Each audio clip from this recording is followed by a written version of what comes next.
But otherwise, still a chilly night to come, and especially under any lengthy clear skies, we could see a touch of frost developing by Monday morning. So to start Monday morning then, actually it's quite a bright start across northern parts of Scotland. Frosty though, with a few showers just coming into Orkney and Shetland. Across Northern Ireland, a largely cloudy picture to start the day, milder here, temperatures up around 5 degrees. Elsewhere across much of England and Wales, often cloudy once again, a few showers in the southwest, but some glimmers of sunshine coming in to the far southeast of England. So through the rest of Monday then, it is a largely dry picture for most of us. Best of the sunshine across northern parts of Scotland. Few showers across Orkney and Shetland still, with some glimmers of sunshine across the southeast of England developing later, and a band of heavier rain moving into Northern Ireland later on in the evening. Otherwise, still on the chilly side, especially in the east. Temperatures struggling at around 4 degrees, but in the west we could see highs of 8 to 10 degrees. So as we go through Monday evening, a band of rain will move into Northern Ireland, turning heavy at times across much of eastern areas, staying cloudy. But as we go midweek, we will see the return of wet and windy weather, but temperatures are on the climb with highs up to 14 or 15 degrees. We'll see a cold snap, which will quickly develop into a warm front. Boxed Boiler Repairs, sponsors of weather on GB News. Want to be one of 2 lucky Great British giveaway winners? That's right, you could win one of 2 prize bundles, which includes a brand new iPhone 16, £500 in shopping vouchers to spend in your favourite store, and an incredible £10,000 in tax-free cash to spend however you like. What would you spend that cash on? For another chance to win, text cash to 63232. One entry costs £2 plus 1 standard network rate message, or text bonus to 63232. 5 entries cost £5 plus 1 standard network rate message. Go to gbnews.com/win. Entries start from just £2. Call 0903 681 3232. Calls cost £2 plus your network access charge, or post your name and number to GB11 PO Box 8690 Derby DE1 9TT. UK only. Entrance must be 18 or over. Lines close at 6 p.m. on the 7th of March. Please check the closing time if listening or watching on demand. Good luck!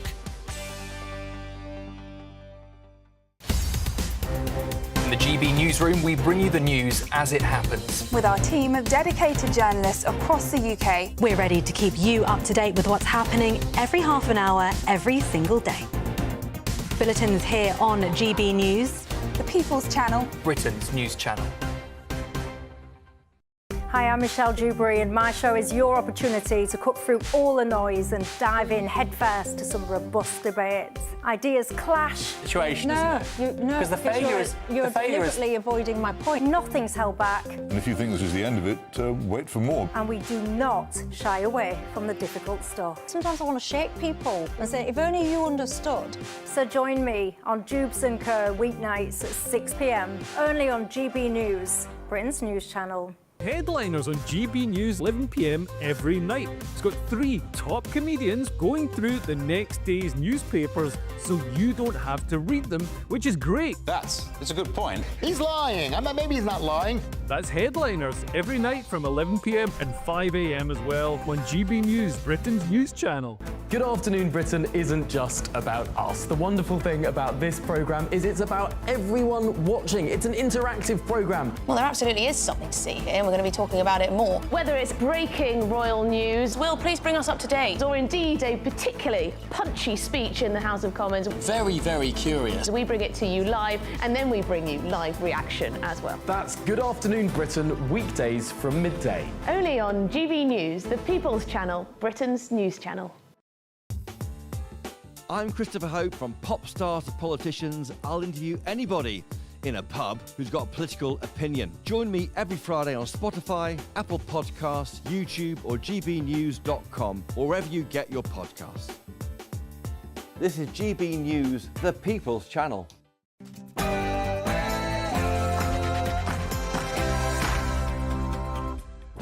Oh, good afternoon. There you are. It's 1 o'clock on Sunday, the 16th of February. I've got no idea either. This is the weekend on GB News. Now, another attack in Europe. A Syrian asylum seeker is arrested in Austria on suspicion of murdering a 14-year-old boy in a seemingly random stabbing attack, leaving everyone asking, when will this end? And pressure mounts on NATO members to up spending after Ukraine's leader, Zelensky, demanded a European army. I really believe that time has come. The armed forces of Europe must be created. Interesting one. Meanwhile, our Foreign Secretary David Lammy made Britain's loyalty known. I will say to Trump what I said to the Ukrainians. The UK has just signed a 100-year partnership with Ukraine. No, he does be a bit ponderous, doesn't he? Meanwhile, could he convince Starmer to overrule his own Chancellor to boost Britain's defence budgets? You can't make this... Oh, look, how cute is that? You can't make this up. A small colony of endangered spiders has halted the development of more than 1,000 new homes in a blow to the government's growth plans. Oh, but look, how cute. Oh, that is lovely. It's a jumping spider in any case. I'm Dawn Neeson, and this is The Weekend.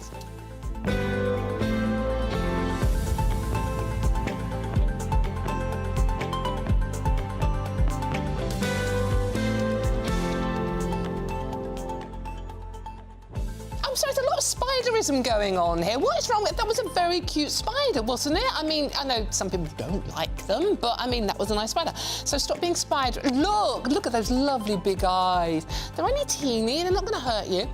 Any case, we've got tiny spiders and big pants on today's show, and a bit of politics as well. But what we really need is you, because you're the most important part, and this show is nothing without you and your views. So let me know your thoughts on all the stories we're discussing today, but keep it nice about the spiders. It's very simple. Just visit gbnews.com/your-say and join in our conversation. Keep me company today. 2 young men to play with. Both like spiders? Spiders, boys? Yeah, not too bad. No, Okay. not fuss. Oh, right, OK, one of you's cancelled. Political commentator Andy Williams and broadcaster and writer Charlie Downs. Thank you very much, gentlemen. OK, but before we get stuck into today's stories, the other bit of girl power in the studio is the lovely Sophia Hill. And here she is with your news headlines.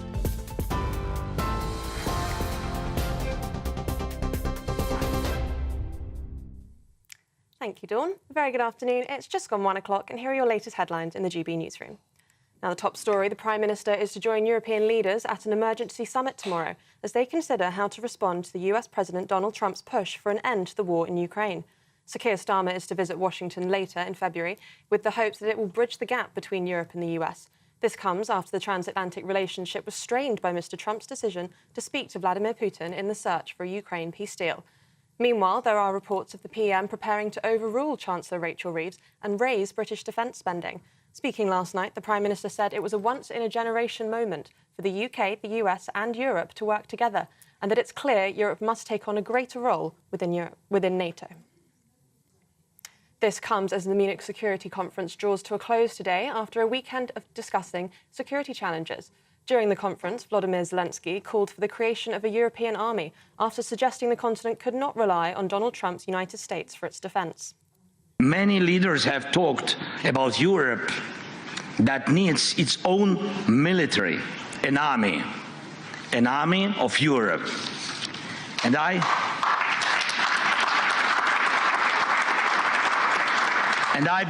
really believe that time has come. The armed forces of Europe must be created.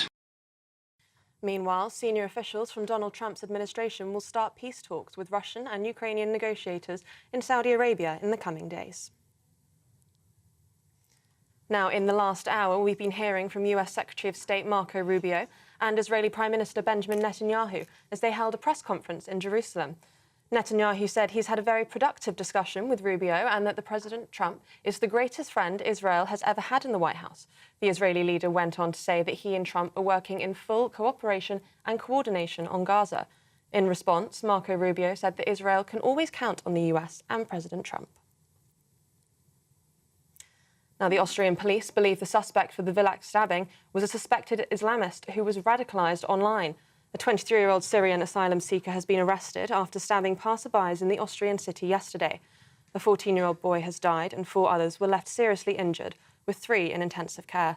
The 23-year-old suspect, who has not yet been named, is a Syrian national with a legal residence in Austria, according to the police. Austria's right-leading Freedom Party leader, Herbert Kickl, said in a statement, "We need a rigorous crackdown on asylum and cannot continue to import conditions like those in Villach." Now, the family of the British nationals, Craig and Lindsay Forham, is rallying to secure their safe return after the couple was detained in Iran. The couple were travelling across the world on motorbikes before being arrested in January, with Iranian state media reporting they face security charges. The Foreign Office is in contact with Iranian officials and is providing consular support. Meanwhile, Sir Keir Starmer's Chagos Islands deals has been hit by another dramatic revelation, as the chief mastermind behind the deal and former Mauritian Prime Minister has been questioned over an alleged money laundering scandal. The Shadow Home Secretary, Chris Philp, is urging the Prime Minister to abandon the deal, citing concerns about corruption. Speaking to GB News earlier on this morning, Secretary of State for Business and Trade, Jonathan Reynolds, said we need to focus on the deal itself. Negotiation around with the Chagos Islands is about securing the long-term future of an incredibly important UK-US military base. That's what the deal is seeking to achieve. It's why the previous government began negotiations around it. And what matters to me is making sure for our national security that long-term position is upheld. And, there's been a lot of commentary on what that deal is. When it's finished, it'll be published in the usual way. But let's not lose sight of what we're trying to do here. We're trying to secure the long-term future of an essential facility. And Hollywood will descend onto London this afternoon for the 78th BAFTA Awards. Now, there are 42 films up for awards this evening as the slightly unpredictable awards season kicks off. The drama Conclave is leading the way with 12 nominations, shining a light on the process of a selection of a new pope. The film's lead, Ralph Fiennes, is up for Best Actor, whilst Spanish-language musical Emilia Perez is up there with 11 nominations, but its chance at success took a hit recently after offensive historic tweets from its stars have resurfaced. The ceremony will be hosted by actor David Tennant at London's Royal Festival Hall. That's the news on GB News. More in half an hour, but now it's back to Dawn.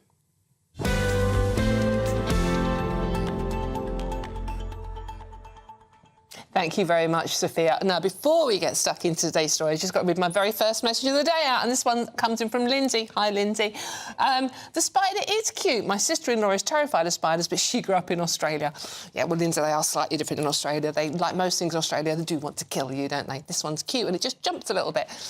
But in any case, let's get on to the heavy story of the day, shall we? Yes, again, how many times have we been here? How many times have we said thoughts and prayers, and yet still it goes on? A 23-year-old Syrian asylum seeker has been arrested on suspicion of stabbing several passersby in southern Austria. It appears to have been a frenzied attack that killed a 14-year-old boy and injured 4 others. 2 others remain in hospital, and the suspect, who is yet to be named, has since been arrested, though a motive remains unclear. I'm just lost for words. This is the second one in a week in Austria, isn't it? Joining me now is international security and border control expert Henry Bolton. Henry, good to see you. Henry, I am sick and tired of saying thoughts and prayers with the family. Of course, thoughts and prayers, but this has got to stop. We say this now on an almost weekly basis. This is a second attack in Austria in a week. Yeah.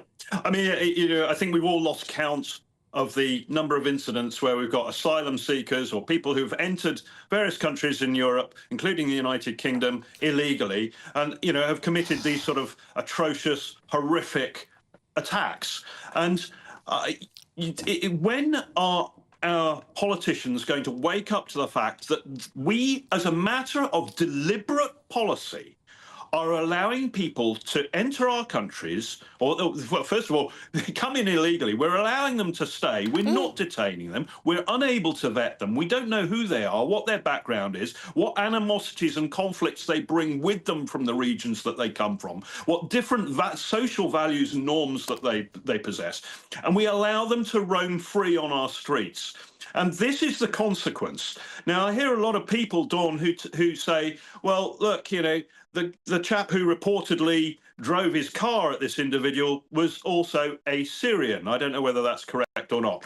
I hear people say, yes, but it's not just asylum seekers who commit these sort of violent crimes.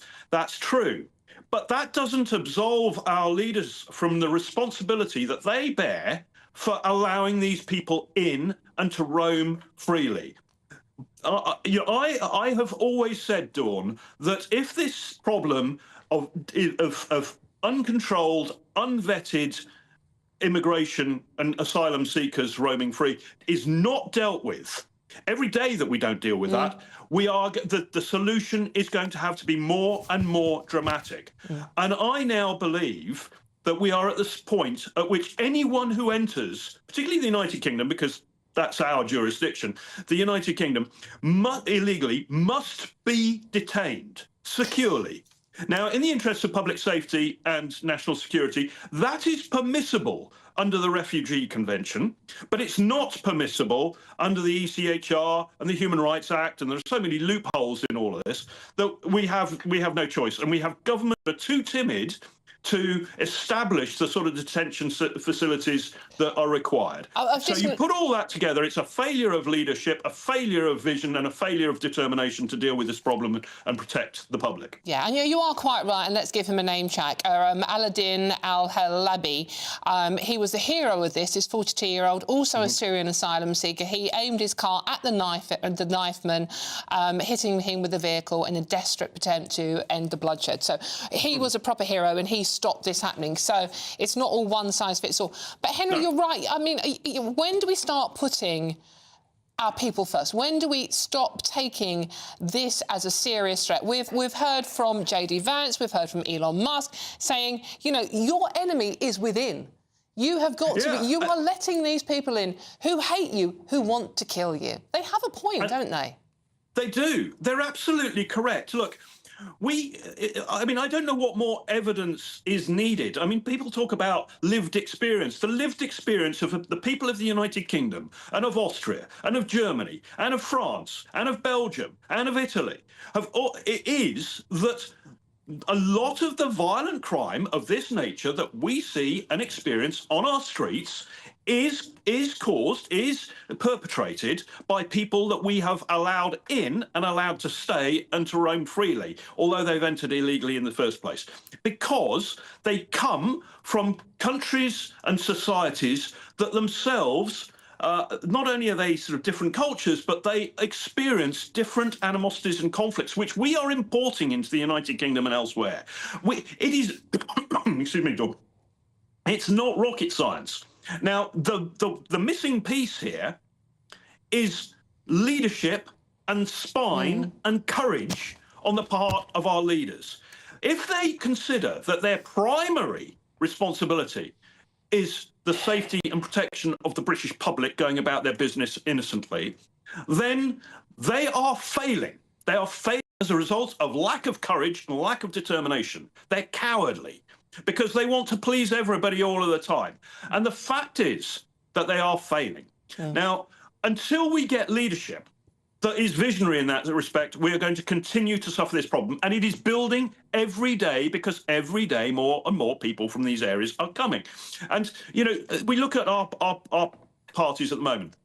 The Labour Party is failing entirely. The Conservative Party has failed entirely in power, and even now is rather confused about where it stands on this. You've got Reform, who are saying that they would deport these people straight away, but no answer as to how. You've got the Liberal Democrats, who are not going to do anything apart from encourage it, and then you've got the SDP, who do actually have a very good set of policies on this, including secure detention until such time as we can deport people or they choose to leave.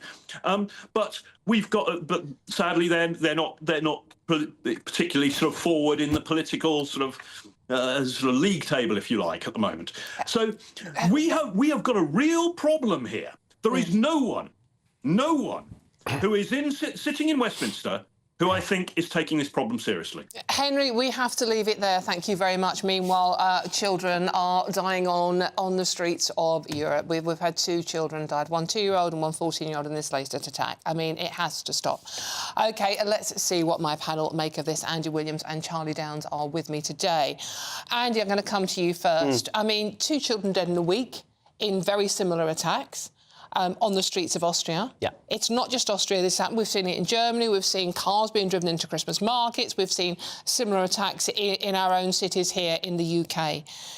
Isn't it time, surely, that the people of these places were put first and made sure they were safe?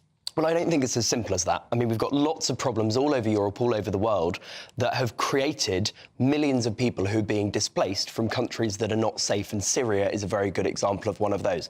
Now, by the way, Henry said he was talking about people who enter the country illegally. Well, this perpetrator is a Syrian national, but with legal residence in Austria. He was waiting for it to be approved, to be fair. It wasn't fully approved. Time and time again, these from the right, from the hard right, these half-truths slip in to try and give people a sense that there's something bigger going on. And I'm afraid... Kids are dying. I mean, how much bigger do you need? It's absolutely horrific. But for 30 years, the IRA raged a war on mainland Britain that killed hundreds of people, that injured thousands of people. And those were not asylum seekers or immigrants. They were people coming to Britain and blowing up buildings and cars and pubs and hotels, and people were not using the same language then. People were outraged by it, but they weren't using the same language. And I think we need to be really wary of the extreme solutions that parties like the AfD in Germany, like the Front National in France, and like Reform in the UK are putting forward, that make out that this is really easy to resolve and that all we need to do is take hardline action, and I'm not in favour of it at all. OK, let's bring in you, Charlie. Charlie, the one country in Europe that has nailed this is the most left-wing at the moment. It's Denmark. They have just elected a very left-wing government, and they have actually nailed it. They've toughened down on immigration, they've toughened down on families coming to join people, and they have got their immigration levels down, and they are making sure people are held securely, not against their will, but held securely and processed properly. They have got it sorted, and that is a left-wing government. So this isn't a right-wing, a left-wing thing. There are solutions, but we are just too afraid to take them. Yeah, well, I think, actually, Andy, you touched on something really interesting there, which was bringing up the example of the IRA in Britain and how the language used to talk about them in, at the time where the Troubles were going on is quite different to the language now. And you obviously were highlighting that as being some kind of hypocrisy, if that's a fair characterisation. It's not quite what I was saying, but go on. Well, I think that's quite a pervasive attitude, certainly among our governing class, this inability to draw qualitative distinctions between different groups of people for fear, essentially, of being called racist.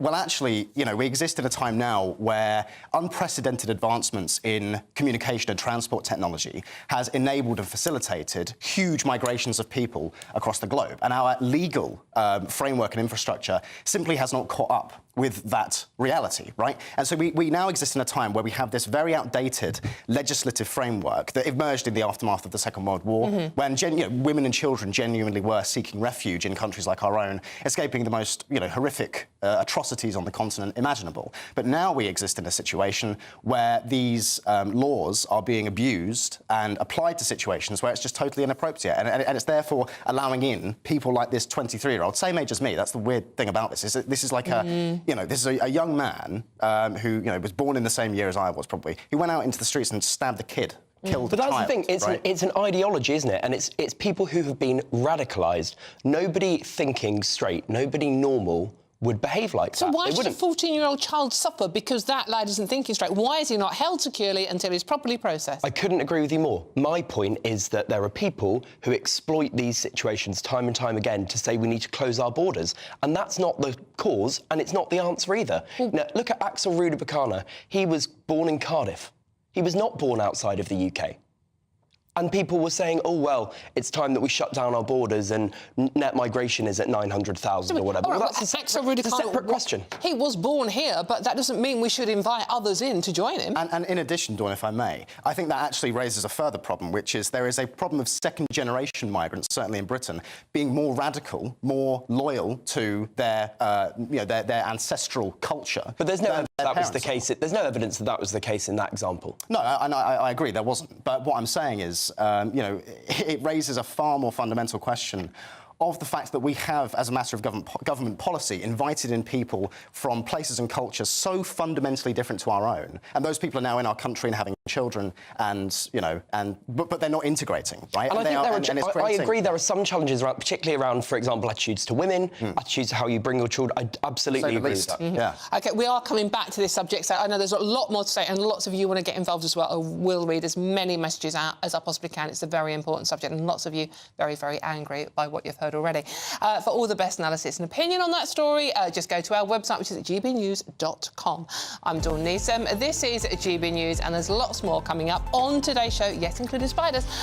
Following pressure from Europe, will Starmer overrule his own Chancellor to boost Britain's defence budget? Are Labour in trouble? All of that and much more to come. This is GB News, Britain's news channel. We'll see you very soon with spiders. It's a promise. Don't go too far. Join me, Nana Akwe, for an informative, interactive news programme with a difference. It's fun. No, you didn't say that, though. I'm so surprised. I think there's an element of truth to that. Join me from 3 p.m. every weekend, only on GB News, Britain's news channel. Good Afternoon Britain isn't just about us. The wonderful thing about this programme is it's about everyone watching. It's an interactive programme. Well, there absolutely is something to see here, and we're going to be talking about it more. Whether it's breaking royal news, Will, please bring us up to date. or indeed a particularly punchy speech in the House of Commons, Very, very curious. we bring it to you live, and then we bring you live reaction as well. That's Good Afternoon Britain, weekdays from midday. Only on GB News, the People's Channel, Britain's news channel. Join me, Camilla Tominey, for a frank and honest discussion with those in power that cuts through the spin and gets to the heart of the issues shaping our nation. You haven't confirmed that you want to stand as leader, but you haven't ruled it out either. This report basically says that he's not fit to stand trial. Is he indecisive? Incompetent? I deliver the dose of reality Westminster needs. That's the Camilla Tominey Show at 9:30 every Sunday on GB News, the People's Channel, Britain's news channel. If you want your news to be straight talking... This is a nightmare for the Conservatives again. Down to earth. It's not just Nottingham where this is happening, is it? And most importantly, honest. Hard-working, middle-class taxpayers, they'll get their book thrown at them. Then catch me, Martin Daubney, Monday to Friday, 3 till 6 p.m. on GB News, Britain's news channel. It's Patrick Christie's Tonight, and here we do things differently. It's explaining the absolute madness of this, doesn't it? It's explosive. I mean, this is very good. It's lively. 850. Your government sat there, Sean, and it did nothing. It's controversial. And the Middle East has been in turmoil since before I was born. It's everything you need to kickstart your evening. Everyone's had their Weetabix tonight. I love to see it. That's Patrick Christie's Tonight, weeknights from 9 p.m. Only on GB News, the People's Channel, Britain's news channel. This is Britain's Newsroom, where your voice matters. It's just astonishing. With expert analysis and honest opinion, we don't just keep you informed. We bring you unique perspectives you won't see anywhere else. Can't argue with any of that. When the news happens, it happens here. On Britain's Newsroom, weekdays from 9:30 a.m. Only on GB News. Mornings don't have to be tiresome, especially if you have the right company. Wake up to news as it happens, opinion and debate, and of course, a little bit of entertainment too. Because when the kettle's on, we're on. That's Breakfast on GB News, a show worth waking up for. Every morning from 6 a.m. Only on the People's Channel, Britain's news channel. We'll spread the news, you spread the word.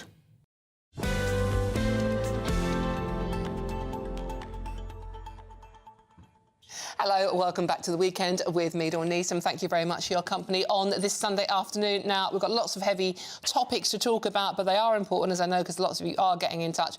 But we also have some fun one, including big pants and spiders, not necessarily in the same place at the same time. But if that's your thing, why not? It's a Sunday afternoon.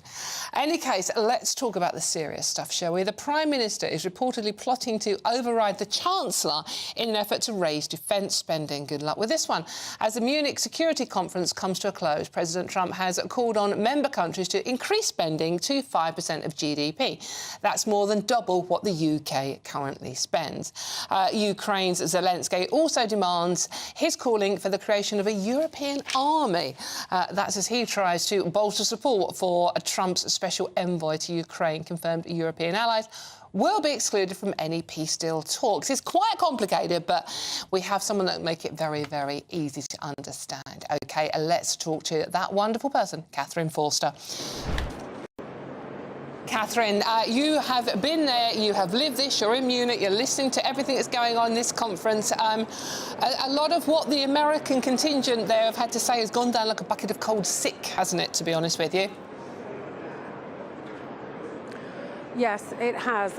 Europeans are absolutely reeling here from the events of the last few days, beginning with that 90-minute phone call between President Trump and Putin. They knew that things would change regarding Ukraine when Trump became president, but they did not expect that phone call. They were totally blindsided. And before they'd even recovered from that, we had the vice president talking for 20 minutes at a security conference, barely mentioning European security or Ukraine at all, although he did say that Europe needs to step up and pay its own way in defence. And then yesterday, we had a second extraordinary speech, this time from the president of Ukraine, Volodymyr Zelensky, a totally different reception here. Vance was greeted with pretty much silence and just very muted applause. Zelensky had multiple rounds of applause, a standing ovation at the end, but a very bleak and frankly frightening message from him, because he said to European leaders that it's not just about Ukraine. He said, I urge you to act for your own sake. His message is that Russia, whatever happens with Ukraine, is not likely to stop there. He says Ukraine has intelligence that they are planning Russia to send 100,000 troops into Belarus this year and potentially attack a NATO member next year. Now, it's worth saying, before people are thinking, well, you know, Zelensky would say that, wouldn't he?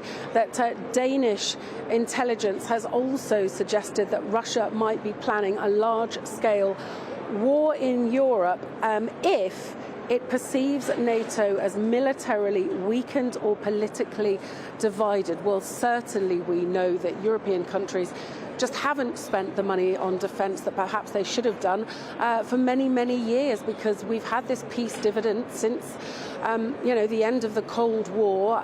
We've thought that war couldn't come back to Europe, and we've also thought that America will be there for us in our hour of need. It seems now that that is not the case. So it looks like we are going to be having to spend a lot, and I mean a lot, more on defence. The government haven't even set a timetable to 2.5%. Donald Trump is demanding 5% of GDP spent on defence.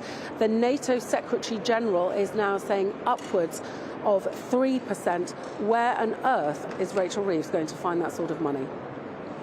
That is the $64,000 or possibly more dollar question, isn't it? Thank you very much, political correspondent Catherine Forster, who has been in Munich for us, listening to basically the Europeans having a meltdown and the Americans giving us a telling off. Summing it up for you there. Let's see what my panel make of this. OK, let's come to you first, Charlie. We have just been given a kick up the bottom by the Americans, haven't we? Indeed. And yes. have they got a point, though? Well, of course they do. Yeah, I thought J.D. Vance's speech in particular was actually a vision of the future, right? I think that the political phenomenon that he represents is going to sweep across the entirety of the West. And it's not... It's Trumpian in a sense, but it's actually... There's a more kind of almost nationalistic element to what he was saying, which I think is fascinating. But actually, on the domestic front in Britain, this is the thing that I find interesting about this story. It's not a great look when you have the Prime Minister overruling the Chancellor. And not to mention the fact that just this week we've had stories not just... I mean, it's one thing to have stories about a Labour government in the Telegraph or the Daily Mail, right? If the Daily Mail are slagging you off and the Telegraph are talking, smack about sort you, of part that's of the course. one thing. That's what they do. But if the BBC is running headlines for an entire day, multiple headlines, attacking your Chancellor, which happened this week about the expenses and her exaggeration of her qualifications, let's just say, it's not looking great, right? And I think that we're actually the outcome of all of this is probably going to be Reeves being axed. I mean, not going to happen. David Lammy has come out and said, look, we have to find out more money. I don't know where it's going to come from or how we're going to do it, but we need more money. That does leave Rachel Reeves in a very difficult situation. So, firstly, all of this talk of Rachel Reeves possibly being sacked or moved in a reshuffle, not going to happen. Her and Keir Starmer are inextricably linked You know, he's outsourced his economic policy that there was no to more her. taxes, no more money.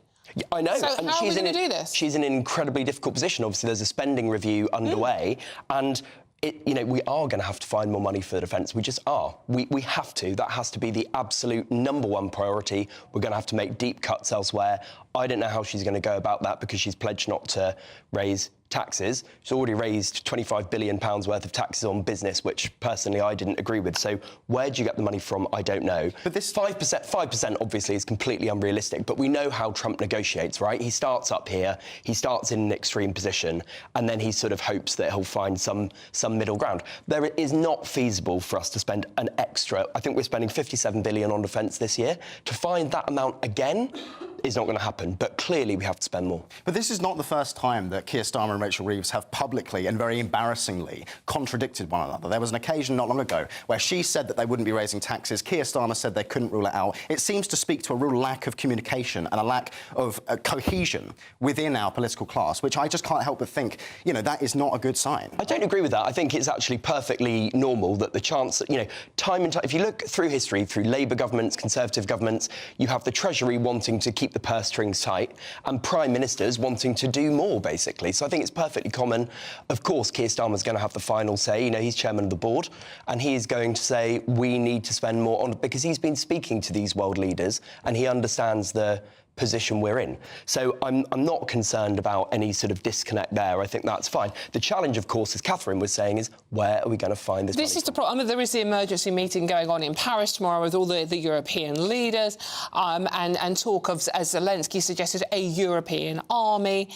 How, Charlie, is Starmer going to get around the fact that, you know, he's been accused of wanting to get back in bed with Europe, you know, undoing various Brexit stuff, but also maybe supporting a European army? How is he going to play that off once against each other? Well, this idea of a European army is not a new idea. This has been around for a long time. And I think it's bonkers, right? Because the first question we have to ask is, well, who does this European army answer to? The answer to that is presumably the, you know, ideological bureaucrats in Brussels, which is not in any way desirable. No, you know, they already have yeah. far too much power over the direction of Europe, and they have, you know, dealt catastrophic damage. The first story we spoke about today is downstream from the kind of post-war liberal ideology that the EU represents. But this idea that we're going to have an army that's not rooted in any particular nation, but is for the entirety of Europe, I think is just asking for disaster. With that being said, I will say on the other side of this that I think that military independence from the United States is actually not necessarily an undesirable outcome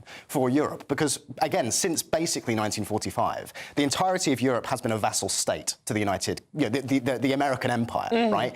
We haven't had any real say over our foreign policy. Haven't won any wars without them either. Indeed, yes. And so I think actually maybe there is an alternative perspective that says, OK, as much as I think that, as things stand currently, a European army is a bonkers idea, maybe there is a conversation to be had about a little bit more distance between Europe and America when it comes to defence. Yeah, I actually agree with much of what Charlie had to say there. I think that's right. I don't army think good thing? No. I don't think it's feasible. I don't think it's desirable. And in any case, we've left the EU, so we wouldn't get involved in it. But I think that independence point, if Trump, I'm not a fan of Trump or anything he's done or said, really, but he has forced Europe into a position where it's having to think really seriously about standing on its own 2 feet, and that's a good thing. That is a good thing, yeah, absolutely right. Thank you very much. Don't go away, there is loads more coming up. I'm Dawn Newsroom, this is GB News, and there is indeed plenty more coming up.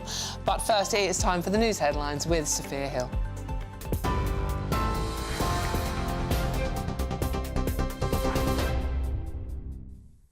Thank you, Dawn. Very good afternoon. It's just gone 1:30. Here are your latest headlines. The Prime Minister is to join European leaders at an emergency summit tomorrow as they consider how to respond to US President Donald Trump's push for an end to the Ukraine war. Sir Keir Starmer is to visit Washington later in February in hopes he will bridge the gap between Europe and the US. This comes after the transatlantic relationship was strained after Mr. Trump's decision to speak to Vladimir Putin in the search for a Ukraine peace deal. Meanwhile, there are reports of the PM preparing to overrule Chancellor Rachel Reeves and raise British defence spending. Speaking last night, the Prime Minister said it was a once-in-a-moment generation for the UK, the US and Europe to work together, and that it's clear Europe must play a greater role within NATO. This comes as the Munich Security Conference draws to a close later today after a weekend discussing security challenges. During the conference, Volodymyr Zelensky called for the creation of a European army after suggesting the continent could not rely on Donald Trump's United States for its defence. Many leaders have talked about Europe that needs its own military, an army of Europe. And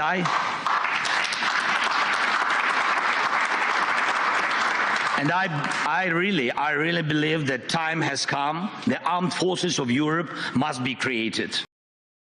Meanwhile, senior officials from Donald Trump's administration will start peace talks with Russian and Ukrainian negotiators in Saudi Arabia in the coming days. Now, Austrian police believe the suspect for the Villach stabbing was a suspected Islamist who was radicalised online. A 23-year-old Syrian asylum seeker has been arrested after stabbing passerbys in the Austrian city yesterday. A 14-year-old boy has died and 4 others were left seriously injured, 3 in intensive care. The 23-year-old suspect, who has not yet been named, is a Syrian national with legal residence in Austria. That's according to the police. Now, Austria's right-leaning Freedom Party leader, Herbert Kickl, has said in a statement, "We need a rigorous crackdown on asylum and cannot continue to import conditions like those in Villach." And Hollywood will descend onto London this afternoon for the 78th BAFTA Awards.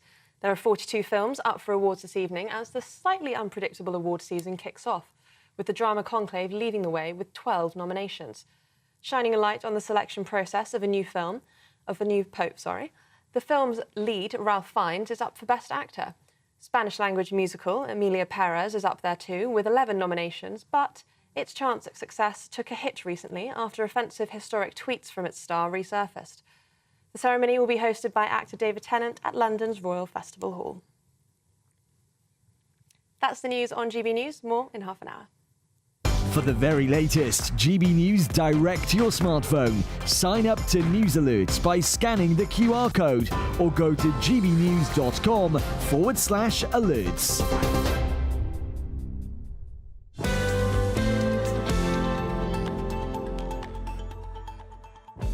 Thank you very much, Sophia. Now, remember, this show is about you, and there are important subjects to discuss. Lots of you getting involved. Very easy to do so, gbnews.com/your say to join in our conversation. And I will read as many out as I possibly can. Lots more coming up on today's show, though. Counter-terror police draw up plans to harvest food delivery and taxi data to help catch criminals. If you're ordering your Sunday lunch from one of those delivery services, you might want to think about this story. All of that and much more to come. I'm Dawn Newsroom, and this is GB News, Britain's news channel. We'll see you very soon.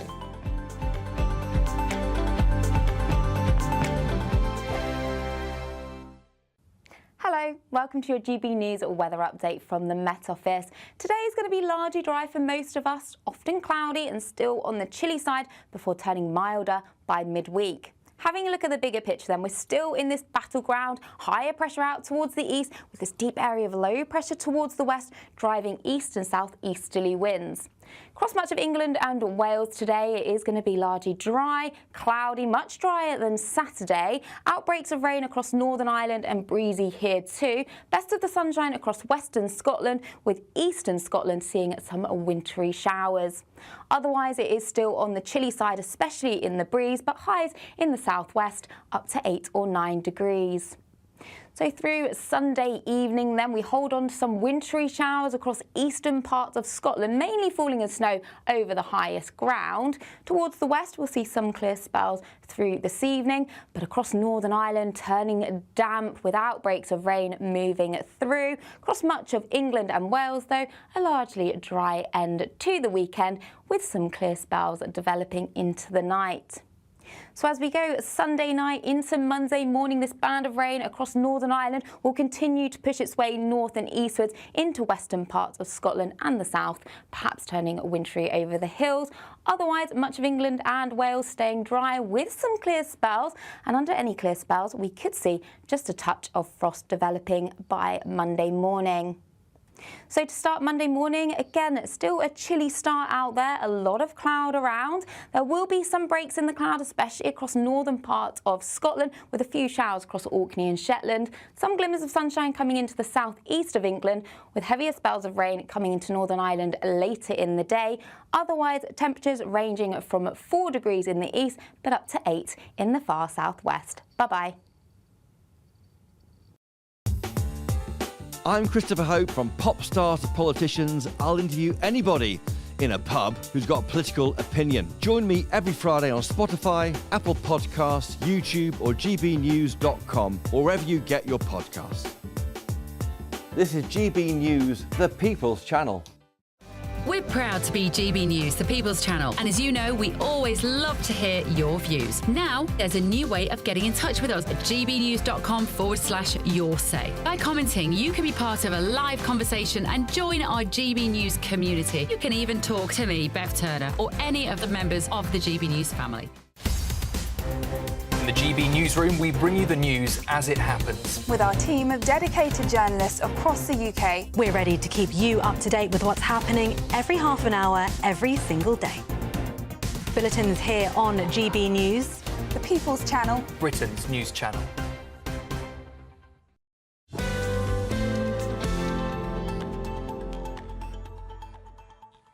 Hello and welcome back to the weekend with me, Dawn Newsroom. Thank you for your company on this Sunday afternoon. Really appreciate your time. I know how busy life is at the moment. Now, counter-terrorism police are planning to track food delivery data to crack down on crime. Over the past 18 months, raids on 66 delivery riders all recovered cash and weapons thought to be linked to crime, with a £900,000 investment in data-driven computer programme. Is it worth it? Now, if you are sitting there at the moment waiting for, I'm not going to mention that, you know, the companies that do this, someone to deliver your dinner for you, you might have a vested interest in this story. Let's see what my panel make of this one. I've still got Andy Williams and Charlie Downs with me. Andy, anti-terror cops in takeaway data dig, as the Sun on Sunday puts it today. So they're going to be actually investigating the people that are delivering all our, you know, all the stuff we order from these various companies. Full confession, I've never used one. Never? Never used one, no. Why? Mainly because I'm very suspicious about who's working for these companies, for this very reason, well, I mean, to be honest. don't get me wrong, I'm not somebody who's ordering takeaways all the time, but it's really helpful sometimes. It's quite nice if you can't be bothered to cook or whatever. I might even... Actually, no, I'm cooking a roast later, so I won't be doing it this Right, I'm with you, actually. Yeah. Otherwise, it's a restaurant. But I think this is really interesting because it shows the power of technology to help the police. I mean, the police, whether it's counter-terrorism police or otherwise, they're struggling to deal with even the most basic crimes at the moment. We know that if there's petty theft, if you have your phone nicked in London, if you have your bike nicked, there's no chance of you getting it back. We know that shoplifting has basically become almost legalised in terms of nothing's going to happen to you if you do it. So using technology and data in this seemingly quite smart way to catch these criminals seems like a very smart and sensible thing to do. What do you make of it, Charlie? I think quite the opposite. I mean, what does it say? That, you know, multiculturalism, diversity, actually. You know, you can... I think there's a real symbolism in this story, actually, because, sure, you can get your yummy, you know, additive-filled slop delivered to you at the cost of having to have a totalitarian... I've never cooked for you, have I? Because it's just adequately described anything I actually prepare. Never. But what that requires is that you have a totalitarian police state that's going to spy on you in order to actually make that possible. There's actually a very amusing emerging discourse, primarily online, about the kind of two states that appear to be emerging in Britain. You have kind of Great Britain, which is the traditional sort of ancestral homeland vision of this country. And then on the other side, you have the UK, which is this kind of new revolutionary project that came into being over the last 30 or so years. And this has got to be the most UK story I've ever heard, because the blue Deliveroo bag, not saying that they're necessarily involved, etc. No, other food company deliveries are available. All the rest of it. That's becoming a symbol of a very, very particular vision of this country. And I think, again, I just think there's real symbolism. It's flat, it's corporate, and it exists to, you know, deliver unhealthy food to you. And companies like it, not accusing Deliveroo of anything in particular, seem to be employing illegal migrants. This is my problem with this story. Yeah. I mean, I've never used this for this reason, because I don't know who works for them.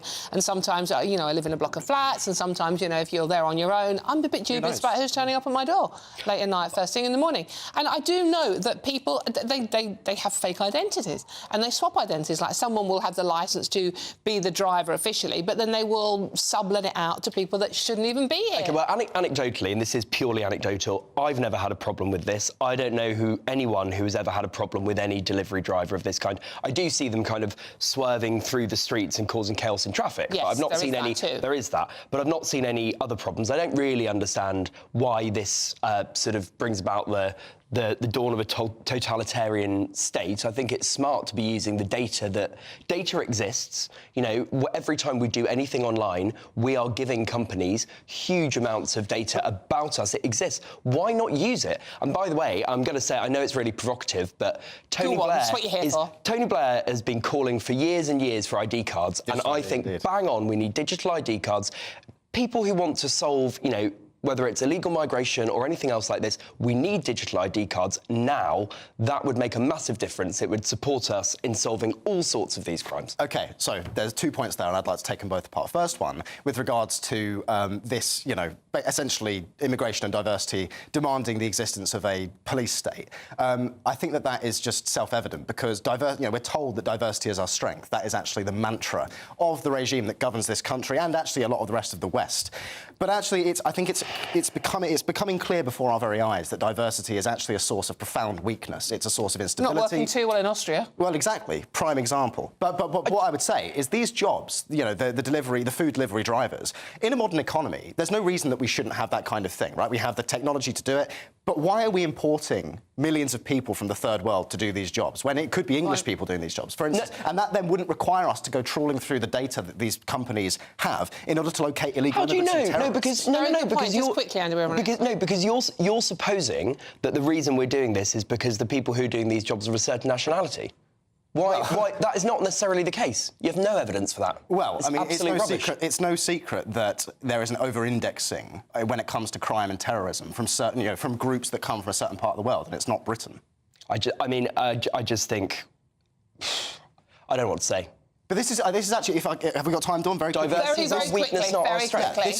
This is the problem that I was getting at in the first segment, where I said there is a liberal post-war morality that refuses to notice any degree of difference between different groups of people, when actually noticing differences between, for example, people from the third world and people from Europe is essential to public safety, national security, and actually civilizational survival. OK, and we will finish it on that. Diversity is our strength. Or is it? OK, thank you very much for that one, gentlemen. We will be coming back to you. But now, if you want to escape, here is where you're going to find some winter sun. And who doesn't need it? It's blooming cold this morning. This is a forecast for some of the top European holiday hotspots for you. Ready to soak up that holiday sunshine? Won't we need some cover? No worries. All sorted. All Clear Travel Insurance sponsors GB News Travel Destinations Forecast. Hello there. We've got rain for Madeira over the next 24 hours, some stronger winds too, but much of the central Med will be dry with some sunny spells. We can see for Monday outbreaks of rain, strong winds, 17 Celsius Madeira. The Canary Islands generally dry, and much of western and central parts of the Mediterranean seeing some spells of sunshine. Unsettled further east towards Greece and across to Cyprus. Thunderstorms, outbreaks of showery rain. The outlook though is for plenty of sunny spells, temperatures in the high teens to low 20s. All Clear Travel Insurance sponsors GB News Travel Destinations Forecast.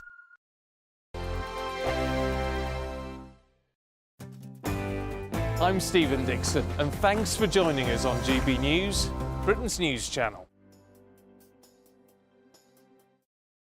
If you want your news to be straight talking... This is a nightmare for the Conservatives again. Down to earth. It's not just Nottingham where this is happening, is it? And most importantly, honest. Hard-working, middle-class taxpayers, they'll get their book thrown at them. Then catch me, Martin Daubney, Monday to Friday, 3 till 6 p.m. on GB News, Britain's news channel. Sunday with Michael Portillo from 11, only on GB News.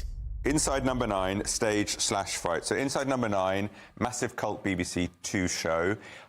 One half of the League of Gentlemen, so Steve Pemberton, Reece Shearsmith, they are the kind of creative geniuses behind all those sorts of shows. So it's weird, wonderful, macabre, sort of very, very black comedy. And this is their kind of farewell thank you to fans. It is such a niche show and such an extraordinary success already ticket-wise. It's virtually sold out. We're hoping it's going to actually extend. Stunning. So basically, it's 2 or 3 of their episodes mashed together. I haven't seen the show. Absolutely fine. So for me, it was actually just a revelation. Other friends have seen the shows and they were just ecstatically happy. The only new bit is an opening segment of about 10 minutes when the stage pulls back and we see seats facing up with a few people dotted around. It's the most fantastic play on terrible behaviour in theatre audiences. With one man getting increasingly annoyed and basically doing the things that we've possibly thought about but will never do, and all the misbehaviours meet gruesome ends. So don't try this at home. But, you know, certainly a couple of times you've been like, "Argh!" The rest of the show, the first half is based on Bernie Clifton's Dressing Room. It's two old-time comedians reunited, very melancholy. Second half is a very gothic-y kind of Grand Guignol, sort of schlocky horror, eyeballs coming out of the face, paintings moving, and then there's a show within rehearsals. There's a ghost, brilliant riffs on everything that's been going on in the West End, handheld camera scenes, which they're mocking, and pop stars cranked into major theatre productions. I'm liking some of the satire you're describing here. It's so much fun. GB News, the People's Channel. Headliners on GB News 11 p.m. every night. It's got 3 top comedians going through the next day's newspapers so you don't have to read them, which is great. That's a good point. He's lying. I mean, maybe he's not lying. That's Headliners every night from 11 p.m. and 5 a.m. as well on GB News, Britain's news channel. I'm Patrick Christie's. This is GB News, the People's Channel, Britain's news channel.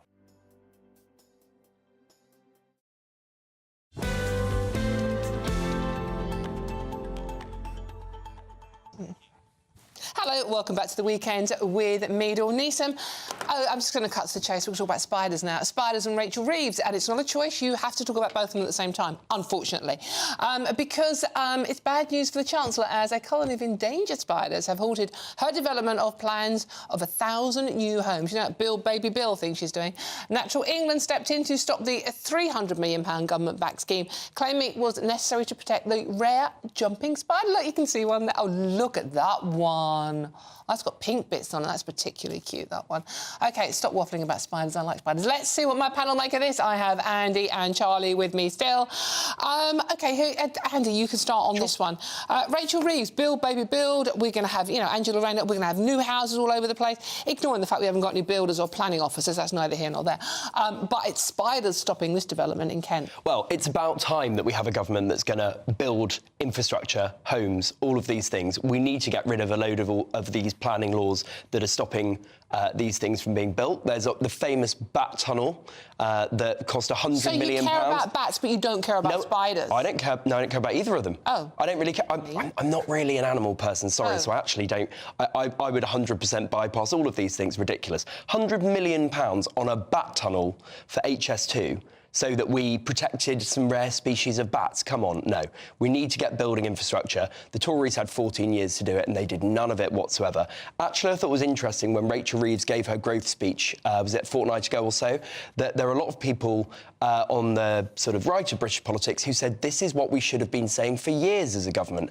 Now, whether or not we deliver it, that's obviously the acid test. But what the government is saying and the rhetoric is absolutely right. Well, this is 100 new homes and flats in Ebbsfleet in Kent have been abandoned after Natural England designate as part of a government-approved location. It just shouldn't be that hard to build 100 homes. Well, no, it really shouldn't, but it kind of is. One of the reasons is that it's not because of the spiders. It's going to have any blooming builders. Yeah, well, there's so many different elements to this story. I find this such an interesting topic because, on the one hand, I think that it's a sign of a self-respecting, civilised nation that you take care of nature. Spiders and bats. Yes, indeed. And whilst there is a very silly kind of regulatory aspect to this, where it is, you know, it's seemingly impossible to actually get anything done because of an avalanche of red tape. At the same time, I'm no fan of this doctrine of just paving over the countryside of England to make way for these houses. I mean, I came through Ebbsfleet, actually, to get here today, right?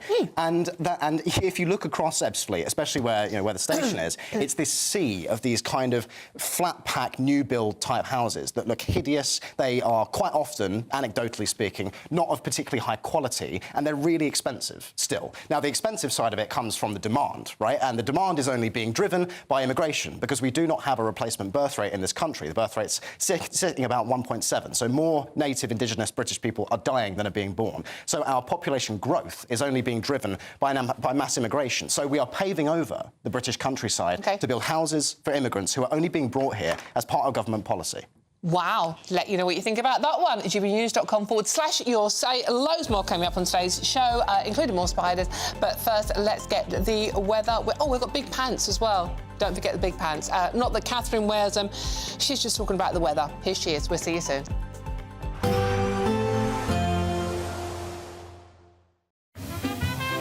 Heavy showers first thing will be followed by a warm, cosy day. Boxed boilers. Sponsors of weather on GB News. Good afternoon and welcome to your GB News weather update from the Met Office. Through today is often cloudy, still on the chilly side, but turning much milder as we head into next week. So having a look at the bigger picture, we're still in this battleground between higher pressure out towards the east, low pressure towards the west, driving these southeasterly winds. So through the rest of Sunday evening then, England and Wales are staying largely dry with some clear spells developing. Across Northern Ireland, a damp end to the weekend with this band of rain moving in to western Scotland and southwest of Scotland later could turn a little bit wintry over the highest ground. But otherwise, still a chilly night to come, and especially under any lengthy clear skies, we could see a touch of frost developing by Monday morning.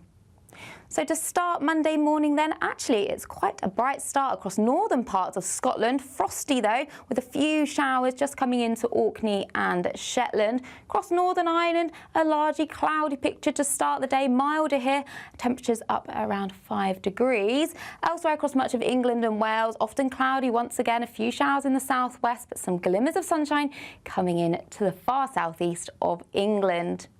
So through the rest of Monday then, it is a largely dry picture for most of us. Best of the sunshine across northern parts of Scotland. Few showers across Orkney and Shetland still, with some glimmers of sunshine across the southeast of England developing later. And then a band of heavier rain moving into Northern Ireland later on in the evening.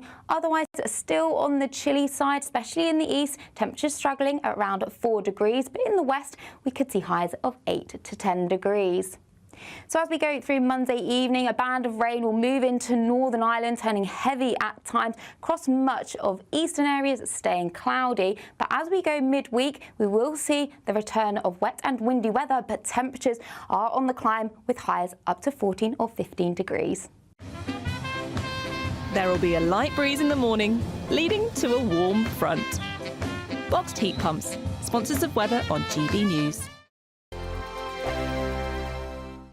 We're giving you not one, but 2 chances to win this month, with 2 prize bundles that include an incredible £10,000 in tax-free cash. But that's not all. You'll also get a brand new iPhone 16 and a £500 shopping voucher to spend at your favourite store. So why not be extra lucky this month? For another chance to win, text cash to 63232. One entry costs £2 plus 1 standard network rate message. Or text bonus to 63232. 5 entries cost £5 plus 1 standard network rate message. Go to gbnews.com/win. Entries start from just £2. Call 0903 681 3232. Calls cost £2 plus your network access charge. Or post your name and number to GB11 PO Box 8690 Derby DE1 9TT. UK only. Entrance must be 18 or over. Lines close at 6 p.m. on the 7th of March. Please check the closing time if listening or watching on demand. Good luck.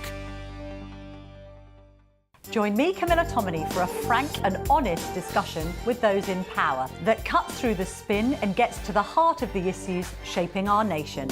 You haven't confirmed that you want to stand as leader, but you haven't ruled it out either. This report basically says that he's not fit to stand trial. Is he indecisive?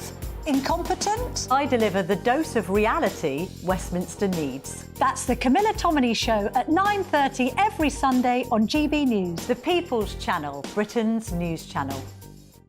Hi, I'm Michelle Dewberry, and my show is your opportunity to cut through all the noise and dive in headfirst to some robust debates. Ideas clash. Situation, isn't it? No, because the failure is you're the failure deliberately avoiding my point. Nothing's held back, And if you think this is the end of it, wait for more. and we do not shy away from the difficult stuff. Sometimes I want to shake people and say, if only you understood. So join me on Jubes & Co weeknights at 6 p.m. only on GB News, Britain's news channel. It's Patrick Christie's Tonight, and here We do things differently. It's explaining the absolute madness of this, doesn't it? It's explosive. I mean, this is very good. It's lively. 850. Your government sat there, Sean, and it did nothing. It's controversial. And the Middle East has been in turmoil since before I was born. It's everything you need to kickstart your evening. Everyone's had their Weetabix tonight. I love to see it. That's Patrick Christie's Tonight, weeknights from 9 p.m. Only on GB News, the People's Channel, Britain's news channel. Mornings don't have to be tiresome, especially if you have the right company. Wake up to news as it happens, opinion and debate, and of course, a little bit of entertainment too. Because when the kettle's on, we're on. That's Breakfast on GB News, a show worth waking up for. Every morning from 6 a.m. Only on the People's Channel, Britain's news channel. We'll spread the news, you spread the word.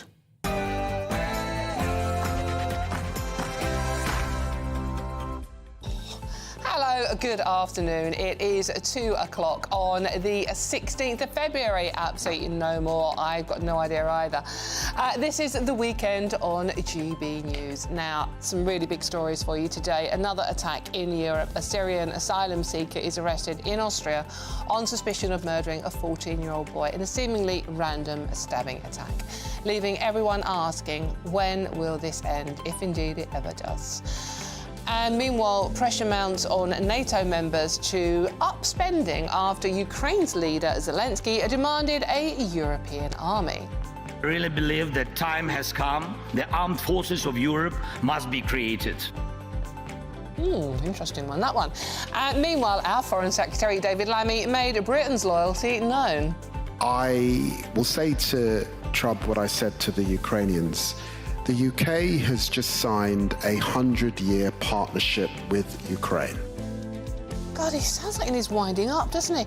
Any case, could he convince Starmer to overrule his own Chancellor to boost Britain's defence budget, though?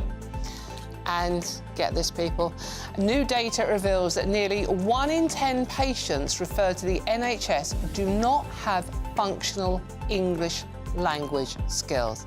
Let that one sink in for you. I'm Dawn Neeson. Sometimes my functional English isn't great either. I'm Dawn Neeson. This is GB News, and this is The Weekend.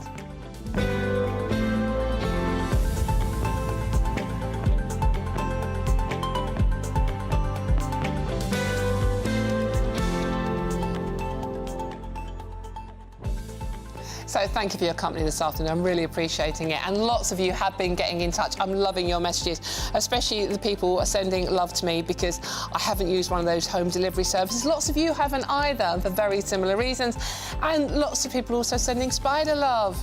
Unlike one of my panellists who's just accused me of being basically the Black Death because I like spiders.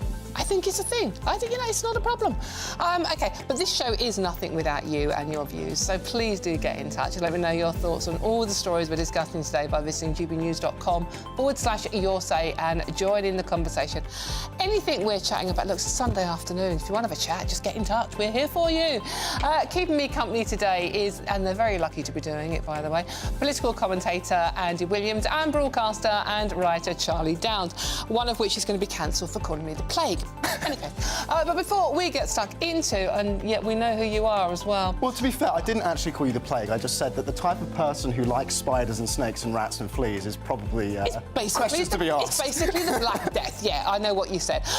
Before we get stuck into today's stories, though, here's the news with Sophia, who's also got a very lovely granddad watching as well. Oh, yeah. Any case, news.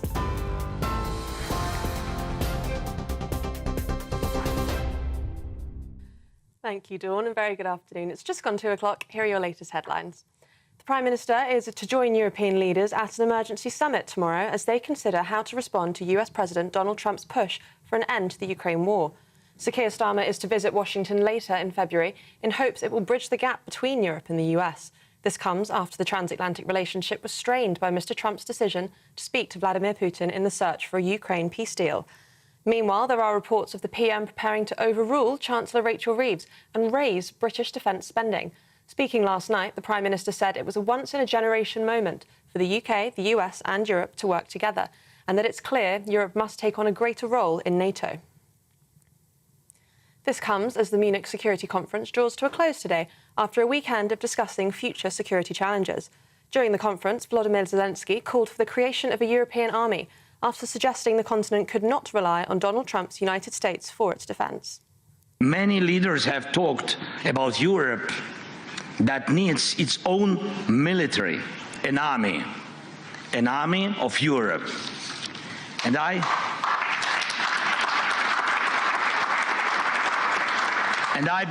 really believe that time has come. The armed forces of Europe must be created.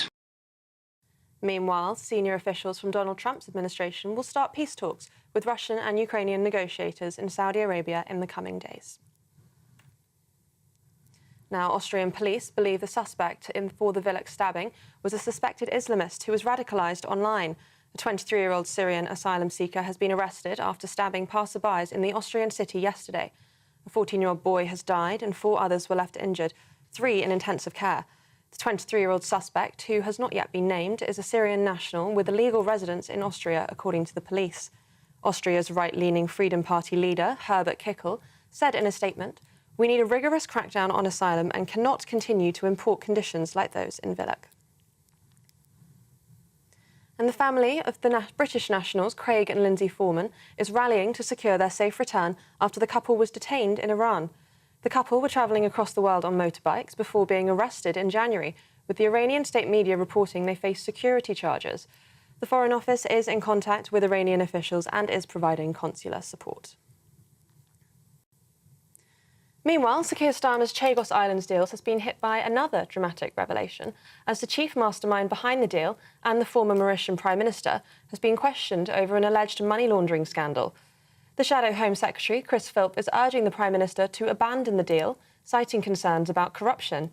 Speaking to GB News earlier this morning, Secretary of State for Business and Trade, Jonathan Reynolds, said we need to focus on the deal itself.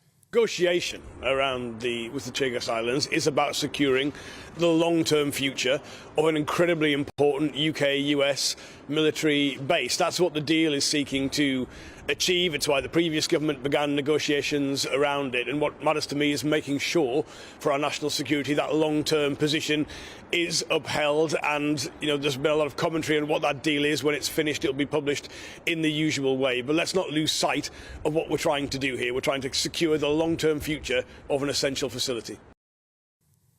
Now, the government has announced a new multi-billion-pound investment in the steel industry.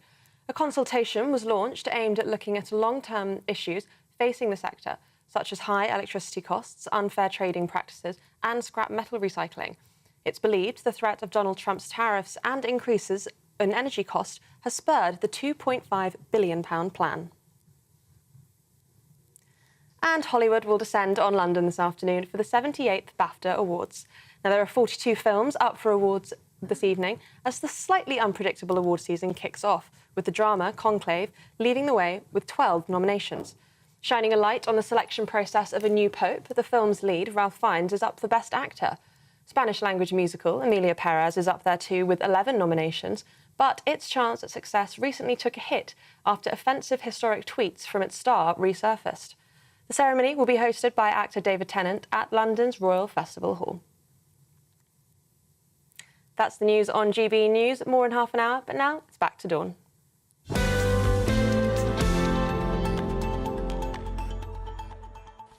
Thank you very much, Sophia. Now, before I get into today's stories, I just want to read this lovely message out from Maureen. Good afternoon, Maureen. Maureen, we talked about identity cards earlier on, digital identity cards. Maureen goes, oh, people have identity cards. They're called bus passes. Well, Maureen, don't hold your breath. Don't tell Rachel Reeves about that one, because you know what she's like, don't you? OK, let's get straight into today's story, shall we? Now, the most horrible story, again, how many times? A 23-year-old Syrian asylum seeker has been arrested on suspicion of stabbing several passers-by in southern Austria. It appears to be a frenzied attack that killed a 14-year-old boy and injured 4 others. 2 others remain in hospital, and the suspect, who is yet to be named officially, has since been arrested, though a motive does appear to remain unclear. Joining us now in the studio is former Minister for Legal Migration, Tom Pursglove. Tom, thank you very much for joining us in the studio. Tom, we hear this so many times now, that this is the second attack within a week in Austria alone. 2-year-old child died in the first attack. What can we do about this?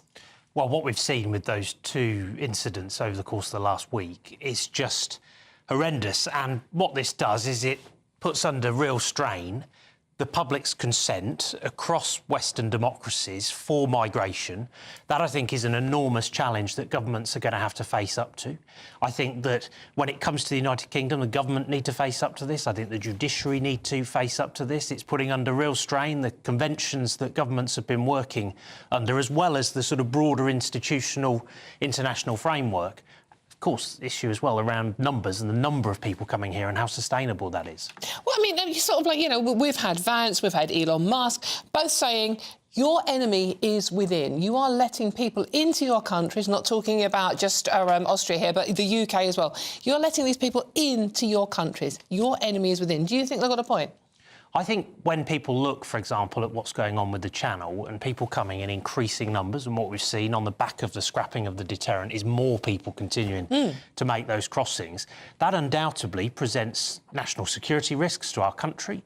And it also presents a real unfairness because there are people who come to the United Kingdom who make an enormous contribution to our society who are disadvantaged relative to those who cheat the system, who pay criminal gangs to come here, with all the risk to life that that presents, get to the United Kingdom and think that they're going to be able to stay. That cannot be right, and that's why you have to have a firm grip on illegal migration and do whatever is necessary to shut that down, not just pay lip service to smashing the gangs, in order to have the public consent for properly managed migration, including around safe and legal routes for those fleeing conflicts and war around the world. The problem you've got with this, Tom, and it's that like the Labour Party constantly say, is the Conservative Party had 14 years. Migration went up to its highest levels.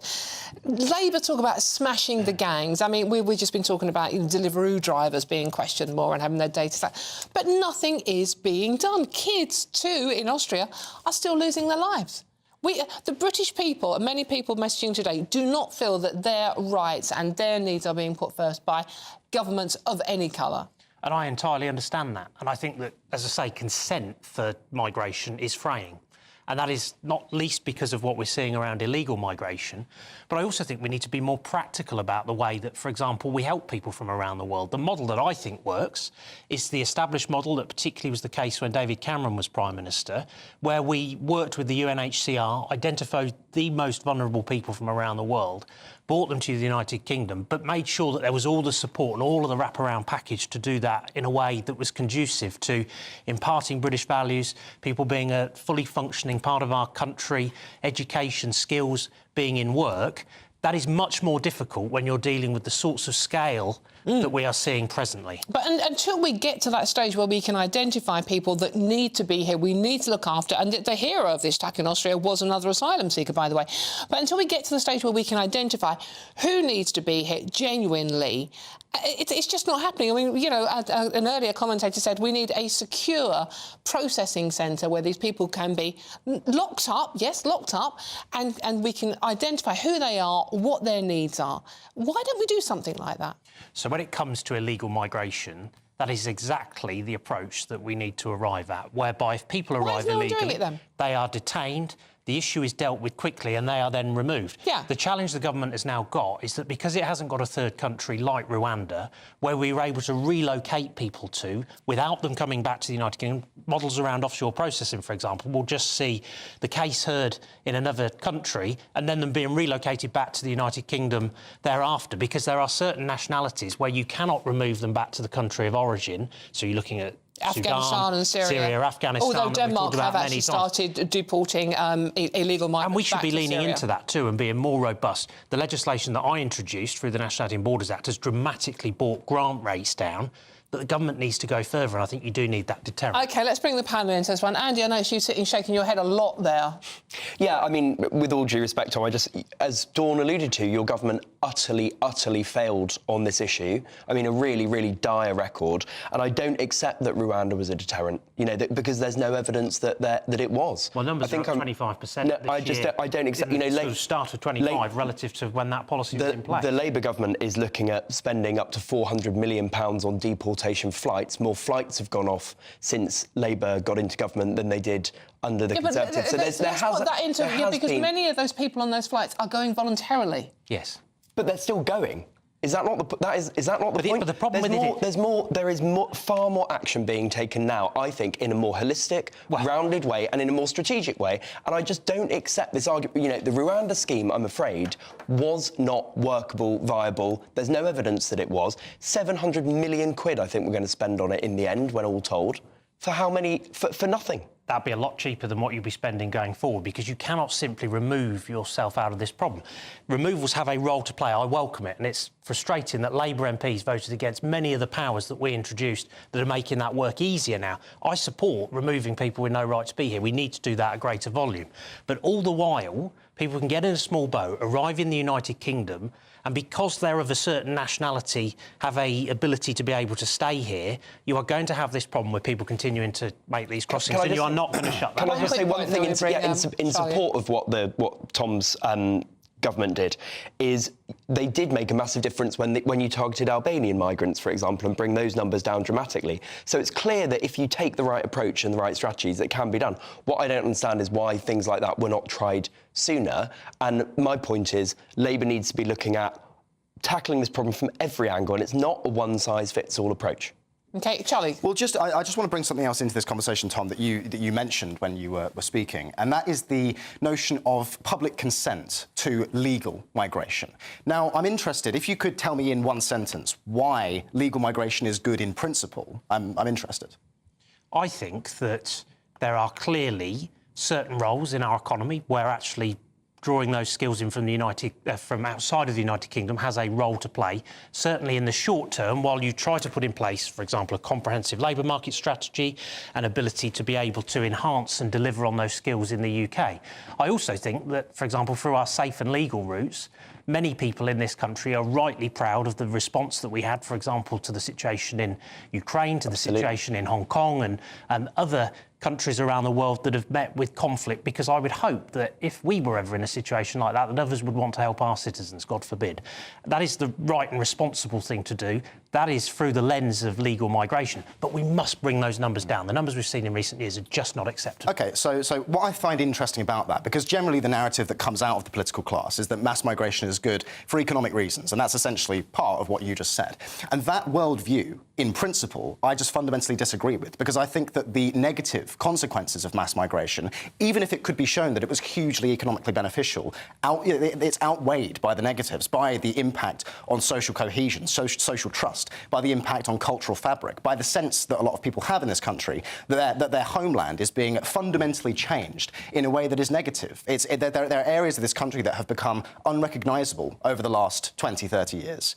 And I think people rightly have problems with that. And so it's just interesting to me how there remains this commitment to the policy of mass migration by people like yourself, despite the fact that the public mood is now against immigration in principle. And it's no longer a question of simply reducing the numbers. I mean, the figure of tens of thousands is obviously banded around a lot. I think there are a lot of people out there now that think even tens of thousands is too much. And I mean, I'm of the belief that we need a moratorium on legal migration. So I campaigned to leave in the EU referendum, and one of the reasons for that was because I was unhappy with EU free movement and the fact that we could do nothing about that.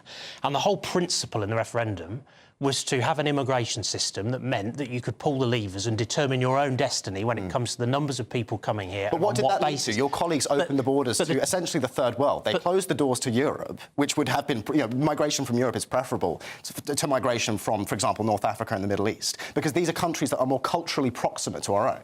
My record as legal migration minister was dramatically bringing the numbers down. The package of measures that's seeing the numbers come down month on month was the work that I did in government to bring them down.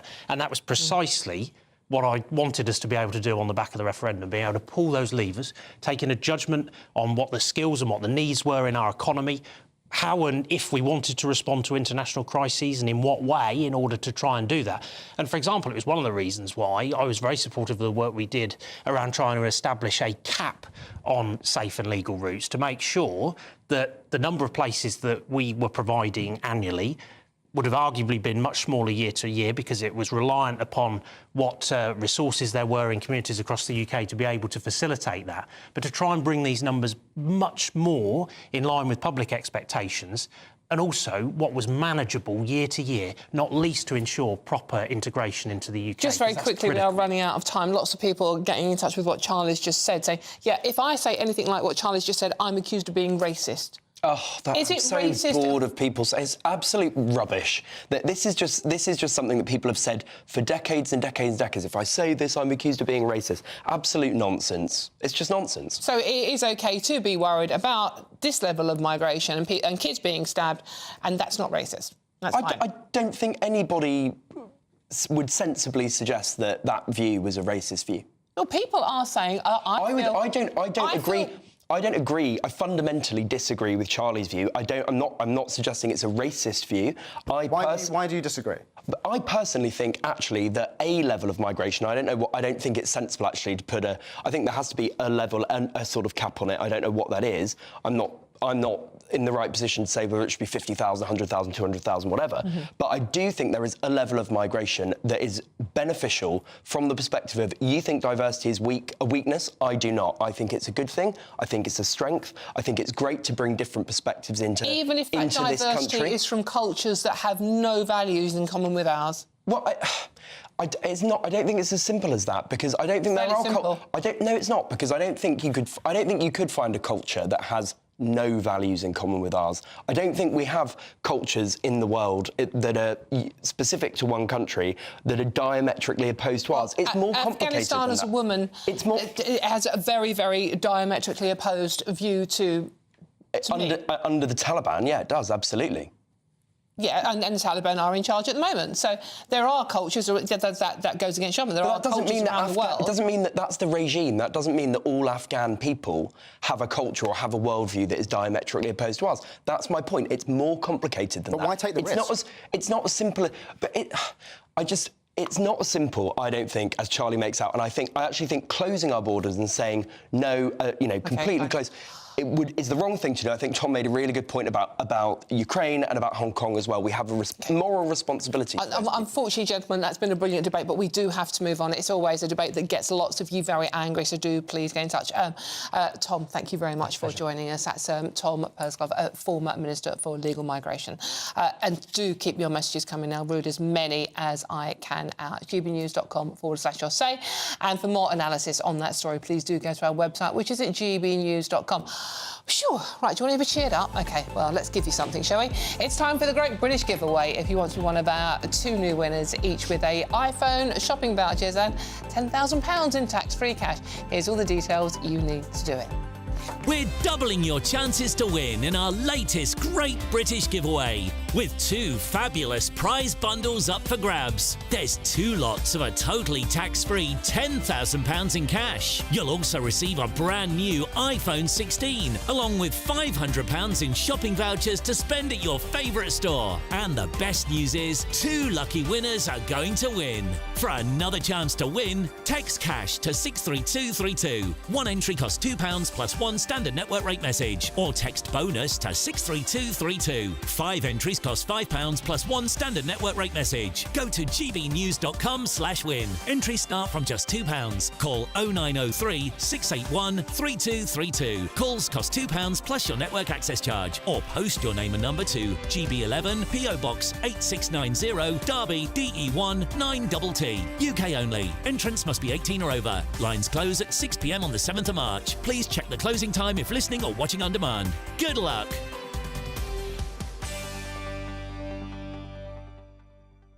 Yeah, good luck indeed. And that's all tax-free, by the way, Rachel. We just can't get hands on it. Lucky you, eh?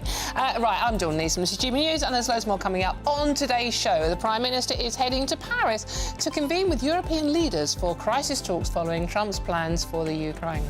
All of that and much more to come. This is GB News, Britain's news channel. Don't you dare go too far. We'll see you very soon.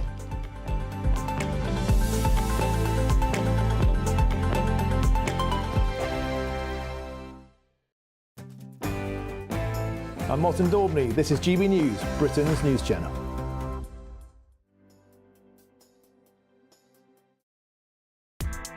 Join me, Nana Akwe, for an informative, interactive news programme with a difference. It's fun. No, he didn't say that, Dave. I'm so surprised. I think there's an element of truth to that. Join me from 3 p.m. every weekend, only on GB News, Britain's news channel. GB News Breakfast, every day from 6 a.m. I'm really pleased to see this story. It's the news that bowel cancer screening, the age for that is going to be dropped from 60 to 50. And this is really, really important because bowel cancer is one of the biggest killers, and more people appear to be getting diagnosed with bowel cancer in their 50s.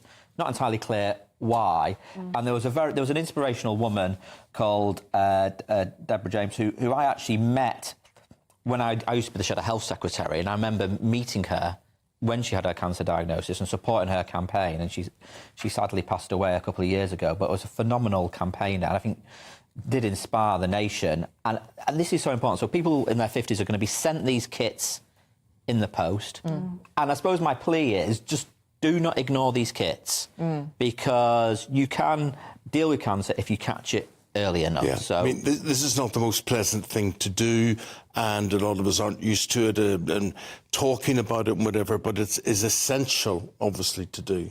Yeah, I mean, absolutely. And the other reason I wanted to sort of flag this is, I mean, we can sometimes make ourselves sort of pretty miserable looking at the newspapers, but this is undoubtedly a good initiative that the government have done this, and that campaigners have persuaded the government to do this. So, look, I just want to plea to everybody watching, if you get one of these kits, use it. And, of course, I think it's really important within that to point out that this would not have helped Deborah, because Deborah was 40 when she died. And what's really important when you see stories like this is to pay attention to what your body is telling you. And if you have symptoms that are weird, it is important to go to your doctor and to talk about them and to take the tests. GB News, the People's Channel. Headliners on GB News 11 p.m. every night. It's got 3 top comedians going through the next day's newspapers so you don't have to read them, which is great. That's a good point. He's lying. Maybe he's not lying. That's Headliners every night from 11 p.m. and 5 a.m. as well on GB News, Britain's news channel. I'm Michael Portillo. This is GB News, the People's Channel, Britain's news channel.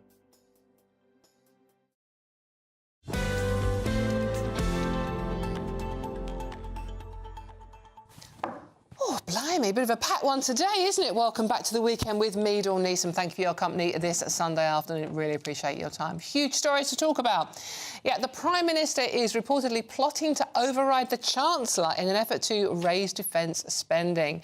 As the Munich Security Conference comes to a close, President Trump has called on member countries to increase spending to 5% of GDP. That's more than double what the UK currently spends. Ukraine's Zelensky has also demanding a call for a creation of a European army. That's as he tries to bolster support after Trump's special envoy to Ukraine confirmed European allies will be excluded from peace deal talks. It's all going on. And now the Prime Minister is heading to Paris to convene with European leaders for crisis talks following Trump's comments on Ukraine. Joining me now is political correspondent Catherine Forster, always getting her head around all of this. Catherine, crisis talks, well, I mean, it's an emergency meeting of crisis talks. We've heard these words before. What are they hoping to achieve? What's going to come out of this one? Well, Europe is scrabbling around now, frankly, to work out what it can do, and quickly, given the number of bombshells that have been dropped upon it and left European leaders reeling. Now, the Munich Security Conference has just finished in the last hour or so, and I'm really struck by these pictures you see behind me of some of the people that have been here over the decades. This one feels completely different. And if you look at this guy, Joe Biden, less than a month ago, he was the US president. Now, everybody in Europe knew that Trump was going to do things differently. They were worried about Ukraine, of course they were, but what they did not see coming was that Donald Trump would pick up the phone to Vladimir Putin, a guy that they have ostracized, that's been made effectively an international pariah since he invaded Ukraine. Donald Trump picked up the phone. They talked for 1.5 hours. And now it's become very, very clear to Europe from comments that Trump has made, from comments that J.D. Vance, the vice president, made here on Friday, and from other comments coming out of the United States, that Europe cannot rely on America anymore to be there for it, that they have to stand up for themselves and quickly. So, Volodymyr Zelensky, Ukrainian president, was here yesterday. He made an incredible speech asking for help, but also issuing a warning saying, I urge you to act for your own sake, really stressing that it's not just about Ukraine, that it's about the security of all of us in Europe. He was saying that Ukrainian intelligence has evidence that Russia is planning to send 100,000 troops into Belarus, potentially then attacking a NATO ally. Now, before everybody at home thinks, well, Zelensky would say that, wouldn't he? We've heard very similar coming out of the Danish Defence Intelligence Service.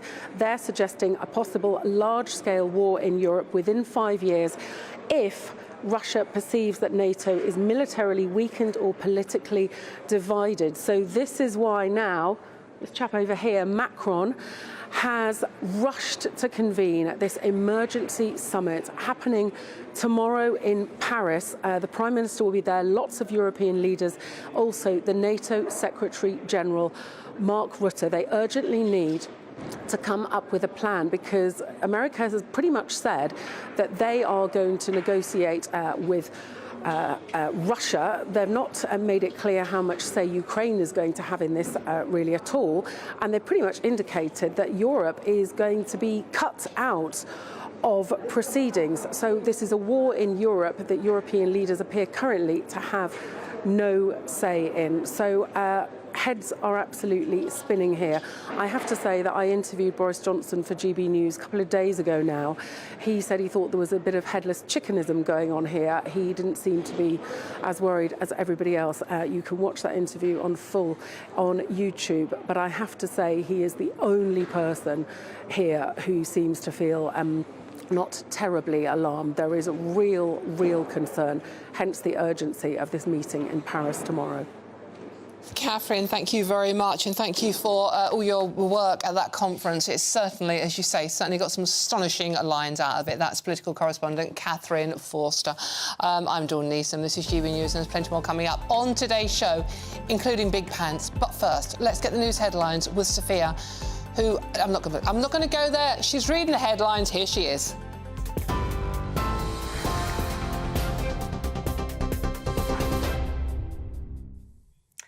Thank you, Dawn. Very good afternoon. It's just gone 2:30. Here are your latest headlines from the GB Newsroom.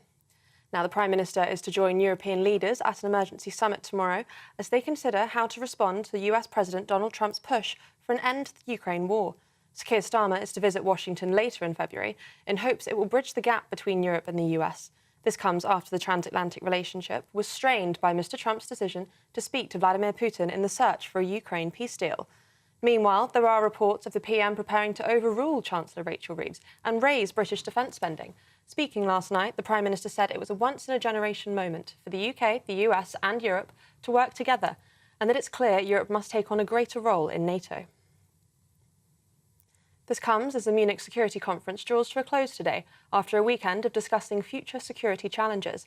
During the conference, Volodymyr Zelensky called for the creation of a European army after suggesting the continent could not rely on Donald Trump's United States for its defence. Many leaders have talked about Europe that needs its own military, an army of Europe. And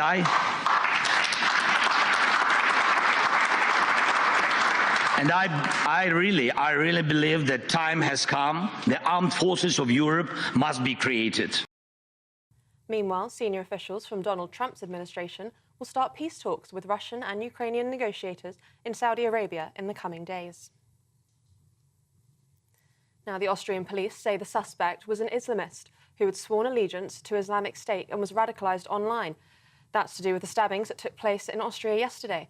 A 23-year-old Syrian asylum seeker has been arrested after stabbing passers-by.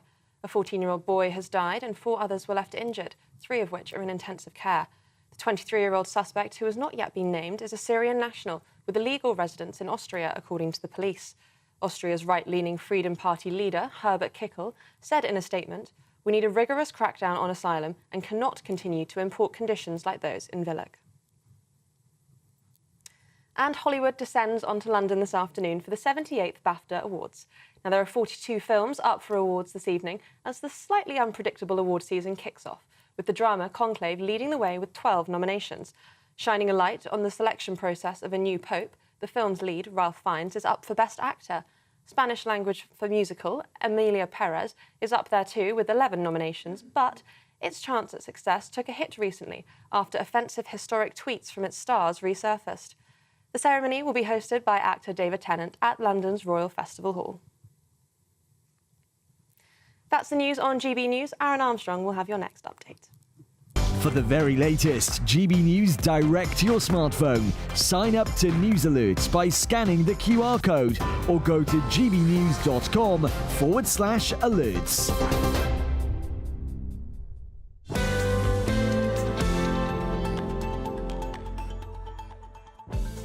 Thank you very much, Sophia. And remember, you can let us know your thoughts on all the stories we're discussing today, just like Lynn has done about the emergency meeting of European leaders. Lynn says the truth of the matter is, Dawn, Starmer is an insignificant little nobody with no respect from either the British people or world leaders. He's the embarrassing joke of Britain. Strong words, but that's what this show is about. If you want to get in touch, please do so at gbnews.com/your-say and join our conversation. Loads more coming up on today's show. Now, new data reveals that nearly 1 in 10 patients referred to the NHS don't have functional English language skills. All of that and much more to come. I'm Dawn Neeson, and this is GB News, and we'll see you very soon. Hello, welcome to your GB News weather update from the Met Office. Today is going to be largely dry for most of us, often cloudy and still on the chilly side before turning milder by midweek. Having a look at the bigger picture then, we're still in this battleground, higher pressure out towards the east with this deep area of low pressure towards the west, driving east and southeasterly winds. Across much of England and Wales today, it is going to be largely dry, cloudy, much drier than Saturday. Outbreaks of rain across Northern Ireland and breezy here too. Best of the sunshine across western Scotland, with eastern Scotland seeing some wintry showers. Otherwise, it is still on the chilly side, especially in the breeze, but highs in the southwest up to 8 or 9 degrees.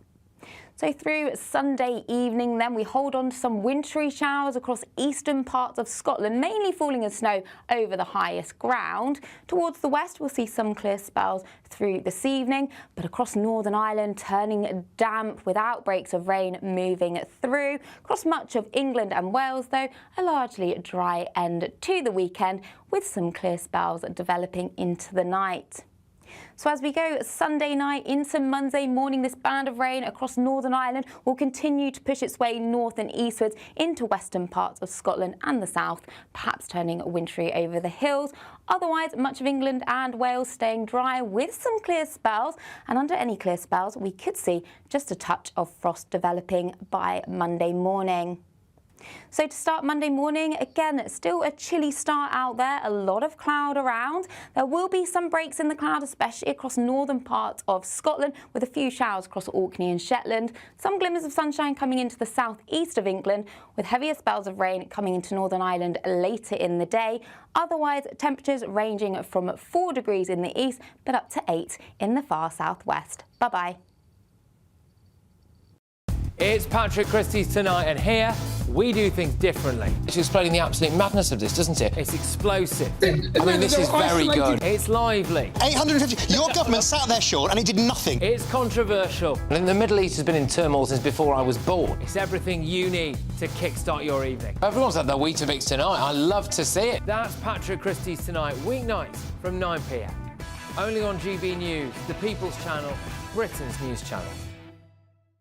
Join me, Camilla Tominey, for a frank and honest discussion with those in power that cuts through the spin and gets to the heart of the issues shaping our nation. You haven't confirmed that you want to stand as leader, but you haven't ruled it out either. This report basically says that he's not fit to stand trial. Is he indecisive? Incompetent? I deliver the dose of reality Westminster needs. That's the Camilla Tominey Show at 9:30 every Sunday on GB News, the People's Channel, Britain's news channel.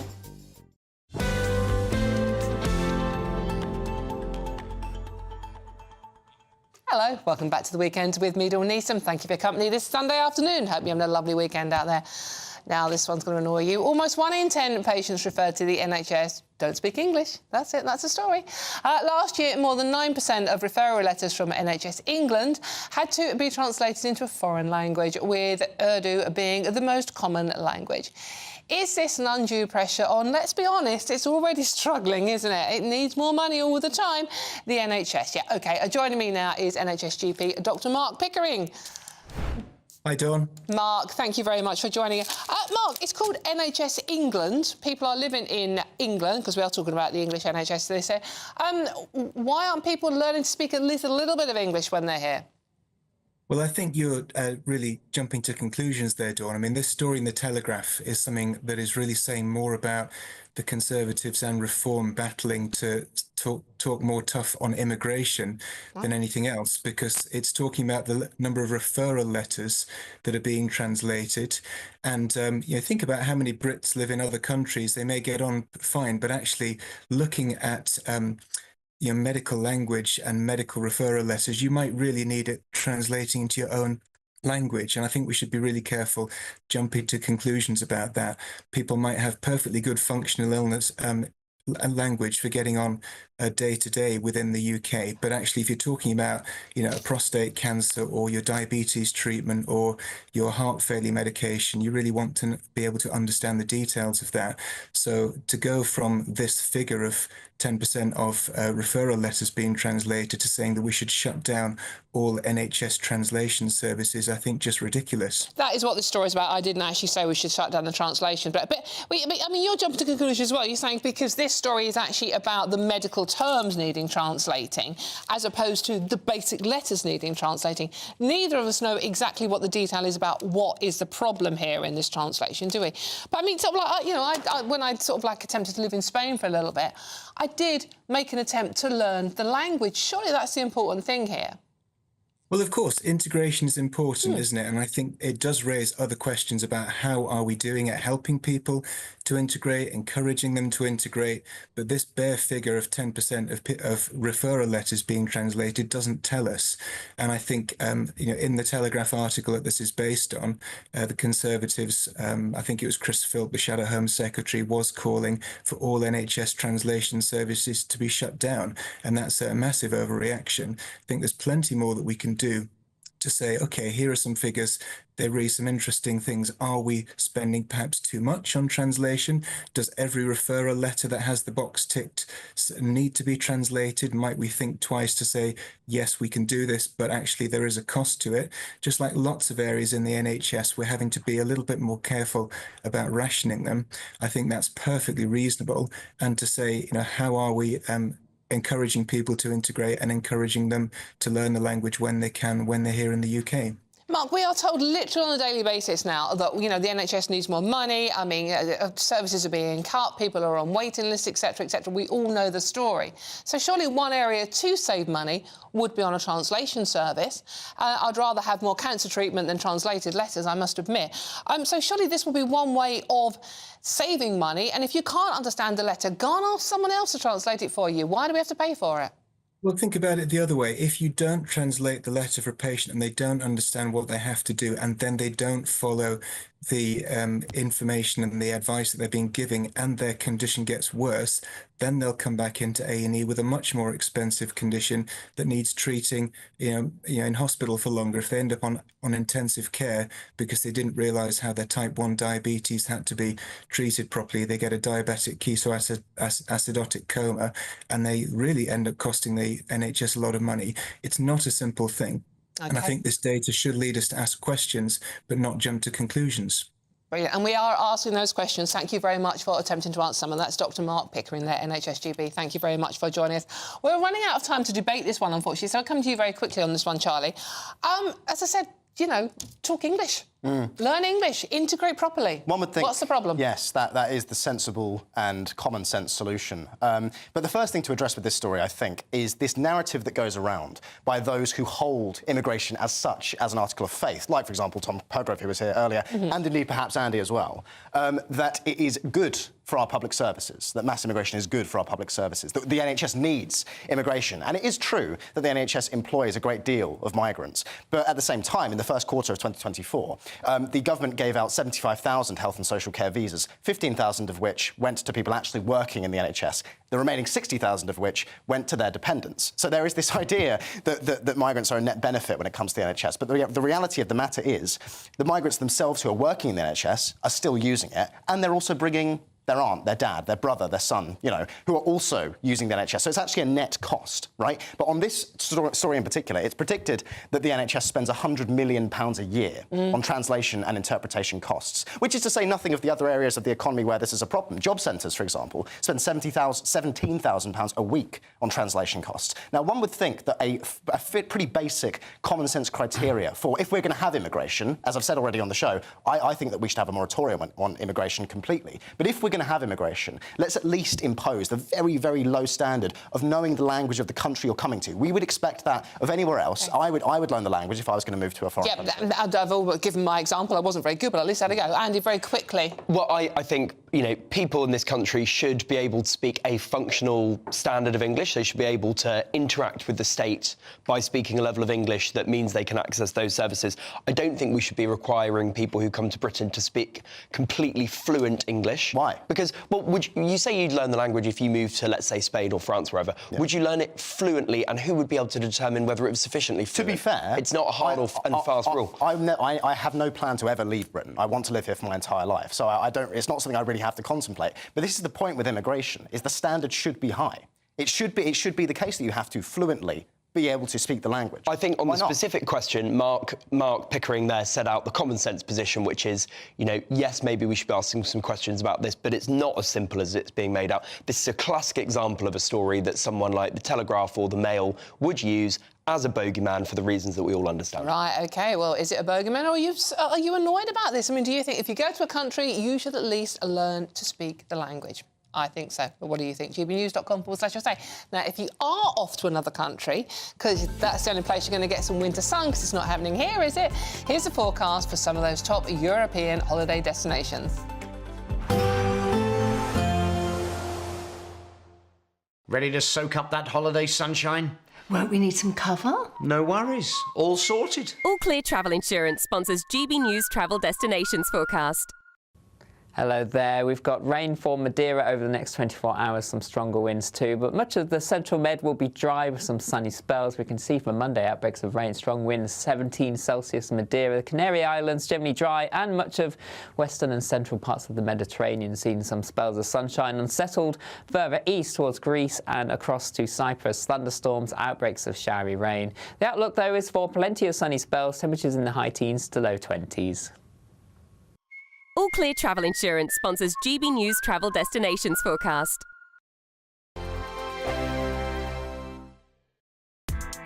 Join me, Nana Akweer, for an informative, interactive news programme with a difference. It's fun. No, he didn't say that, Dave. I'm so surprised. I think there's an element of truth to that. Join me from 3 p.m. every weekend, only on GB News, Britain's news channel. In the GB Newsroom, we bring you the news as it happens. With our team of dedicated journalists across the UK, we're ready to keep you up to date with what's happening every half an hour, every single day. Bulletins here on GB News, the People's Channel, Britain's news channel. This is GB News, Britain's news channel. We were talking earlier about the issue of Siri listening to you. Well, it's not just your own conversations being sort of harvested for data.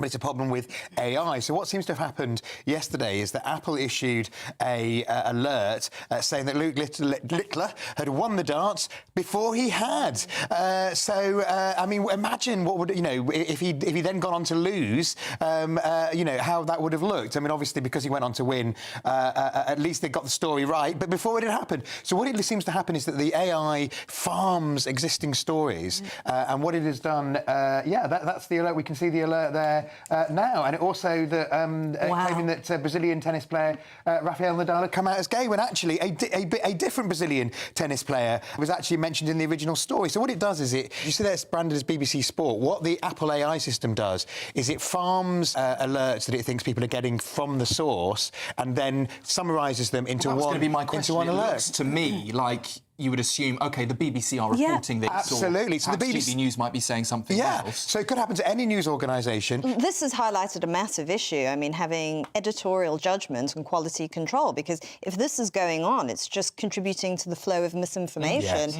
And we know that this is a problem on social media, people reporting false things. But if it seems to come from trusted news sources, that is a massive issue in credibility. I mean, if you had something like Reuters, who's a big news provider, doing this, you could hold people accountable, you could make changes, but when it's the AI doing it, I mean, what do? You're going to have to reprogram it in some way. And if you just lost control, if you're a news source, you've lost control of what goes out, because it basically farms it, puts your logo on it, and sends it out, even when it's nonsense. GB News, the People's Channel. I'm Christopher Hope. From pop stars to politicians, I'll interview anybody in a pub who's got a political opinion. Join me every Friday on Spotify, Apple Podcasts, YouTube or gbnews.com, or wherever you get your podcasts. This is GB News, the People's Channel.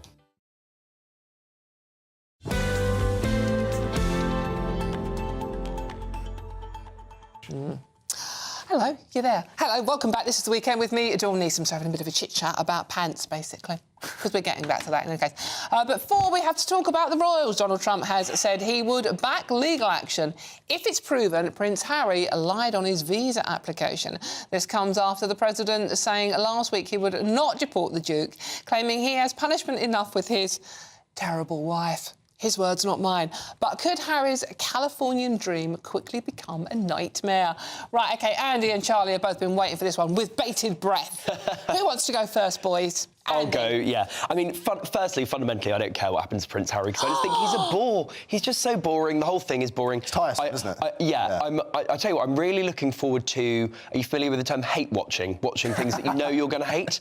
I'm going to hate-watch Meghan's new show on Netflix, With Love, Meghan. I think that's what it's called. It's going to be dreadful. She makes a lot of hummus. But I mean, I don't actually think they're nearly as bad as some people make them out to be. I just think they're very boring. Anyway, Prince Harry put revelations in inverted commas that he took Class A drugs in his book, partly to help shift books, to sell books. I mean, why anyone thought it was a surprise that that one of the poshest, most privileged members of the royal family should be taking cocaine, I mean, shock, hello. But anyway, he said that in his book. He's put himself at risk.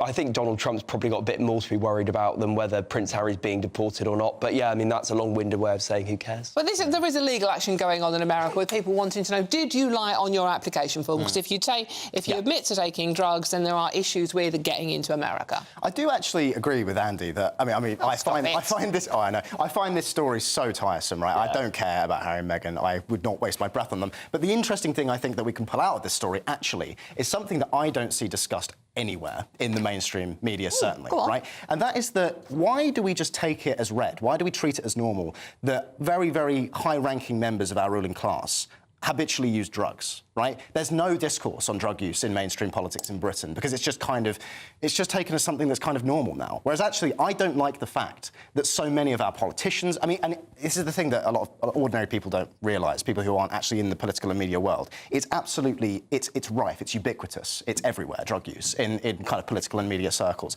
And that is something that I, as somebody who works in this world, find really disgusting, and I find it really off-putting. And I think that it's a real indictment of the quality of people that we are allowing into positions of power and influence, that this is just a culture that just goes on. And so the fact that this story about Prince Harry is raising this issue, I think is perhaps a good thing. Oh, absolutely, yeah. Yeah, no, well, I don't necessarily make a moral judgment on it, but I can't disagree with what you're saying, which is that it is absolutely everywhere, particularly in politics, by the way. Yeah, it's all over. Drugs are bad. Mind you, if I worked in politics, I probably would need to take drugs as well, by the way, to be honest with you. That's a joke. I don't take drugs. I've never taken drugs. But I do wear pants. And Bridget Jones is in the news again. Have you been to see it yet? I went to see it the other day. It's OK. But it does mean that big pants are now much more popular than any other item of underwear. Bridget Jones infamously wore big pants to hold everything in. So I have two young men with me. Who are completely unqualified to... Very inappropriate. So big pants or thongs? Are you asking me about my personal preference for what I wear? You can do it for what you wear, what your fiancé wears, in general. I don't care.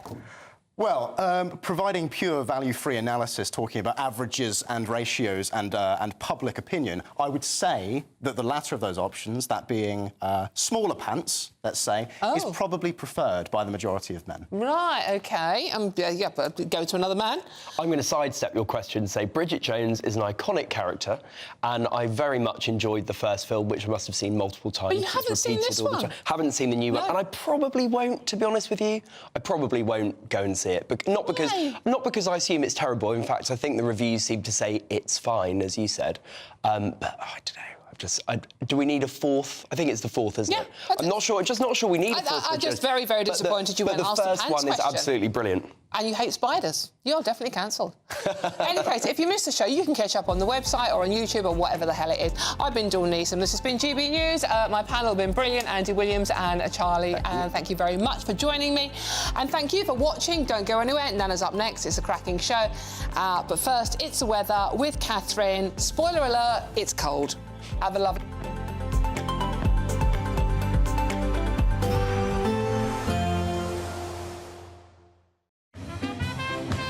There will be a light breeze in the morning, leading to a warm front. Boxed heat pumps, sponsors of weather on GB News. Good afternoon and welcome to a GB News weather update from the Met Office. Through today is often cloudy, still on the chilly side, but turning much milder as we head into next week. So having a look at the bigger picture, we're still in this battleground between higher pressure out towards the east, low pressure towards the west, driving these southeasterly winds. So through the rest of Sunday evening then, England and Wales are staying largely dry with some clear spells developing. Across Northern Ireland, a damp end to the weekend with this band of rain moving in to western Scotland and southwest of Scotland later could turn a little bit wintry over the highest ground. But otherwise, still a chilly night to come, and especially under any lengthy clear skies, we could see a touch of frost developing by Monday morning. So to start Monday morning then, actually it's quite a bright start across northern parts of Scotland. Frosty though, with a few showers just coming into Orkney and Shetland. Across Northern Ireland, a largely cloudy picture to start the day, milder here, temperatures up around 5 degrees. Elsewhere across much of England and Wales, often cloudy once again, a few showers in the southwest, but some glimmers of sunshine coming in to the far southeast of England. So through the rest of Monday then, it is a largely dry picture for most of us. Best of the sunshine across northern parts of Scotland. Few showers across Orkney and Shetland still, with some glimmers of sunshine across the southeast of England developing later. And then a band of heavier rain moving into Northern Ireland later on in the evening. Otherwise, still on the chilly side, especially in the east. Temperatures struggling at around 4 degrees. But in the west, we could see highs of 8 to 10 degrees. So as we go through Monday evening, a band of rain will move into Northern Ireland, turning heavy at times across much of eastern areas, staying cloudy. But as we go midweek, we will see the return of wet and windy weather, but temperatures are on the climb with highs up to 14 or 15 degrees. We can expect clear skies, leading to a light and warm day ahead. Lovely. Boxed Solar, sponsors of weather on GB News. Want to be one of 2 lucky Great British giveaway winners? That's right, you could win one of 2 prize bundles, which includes a brand new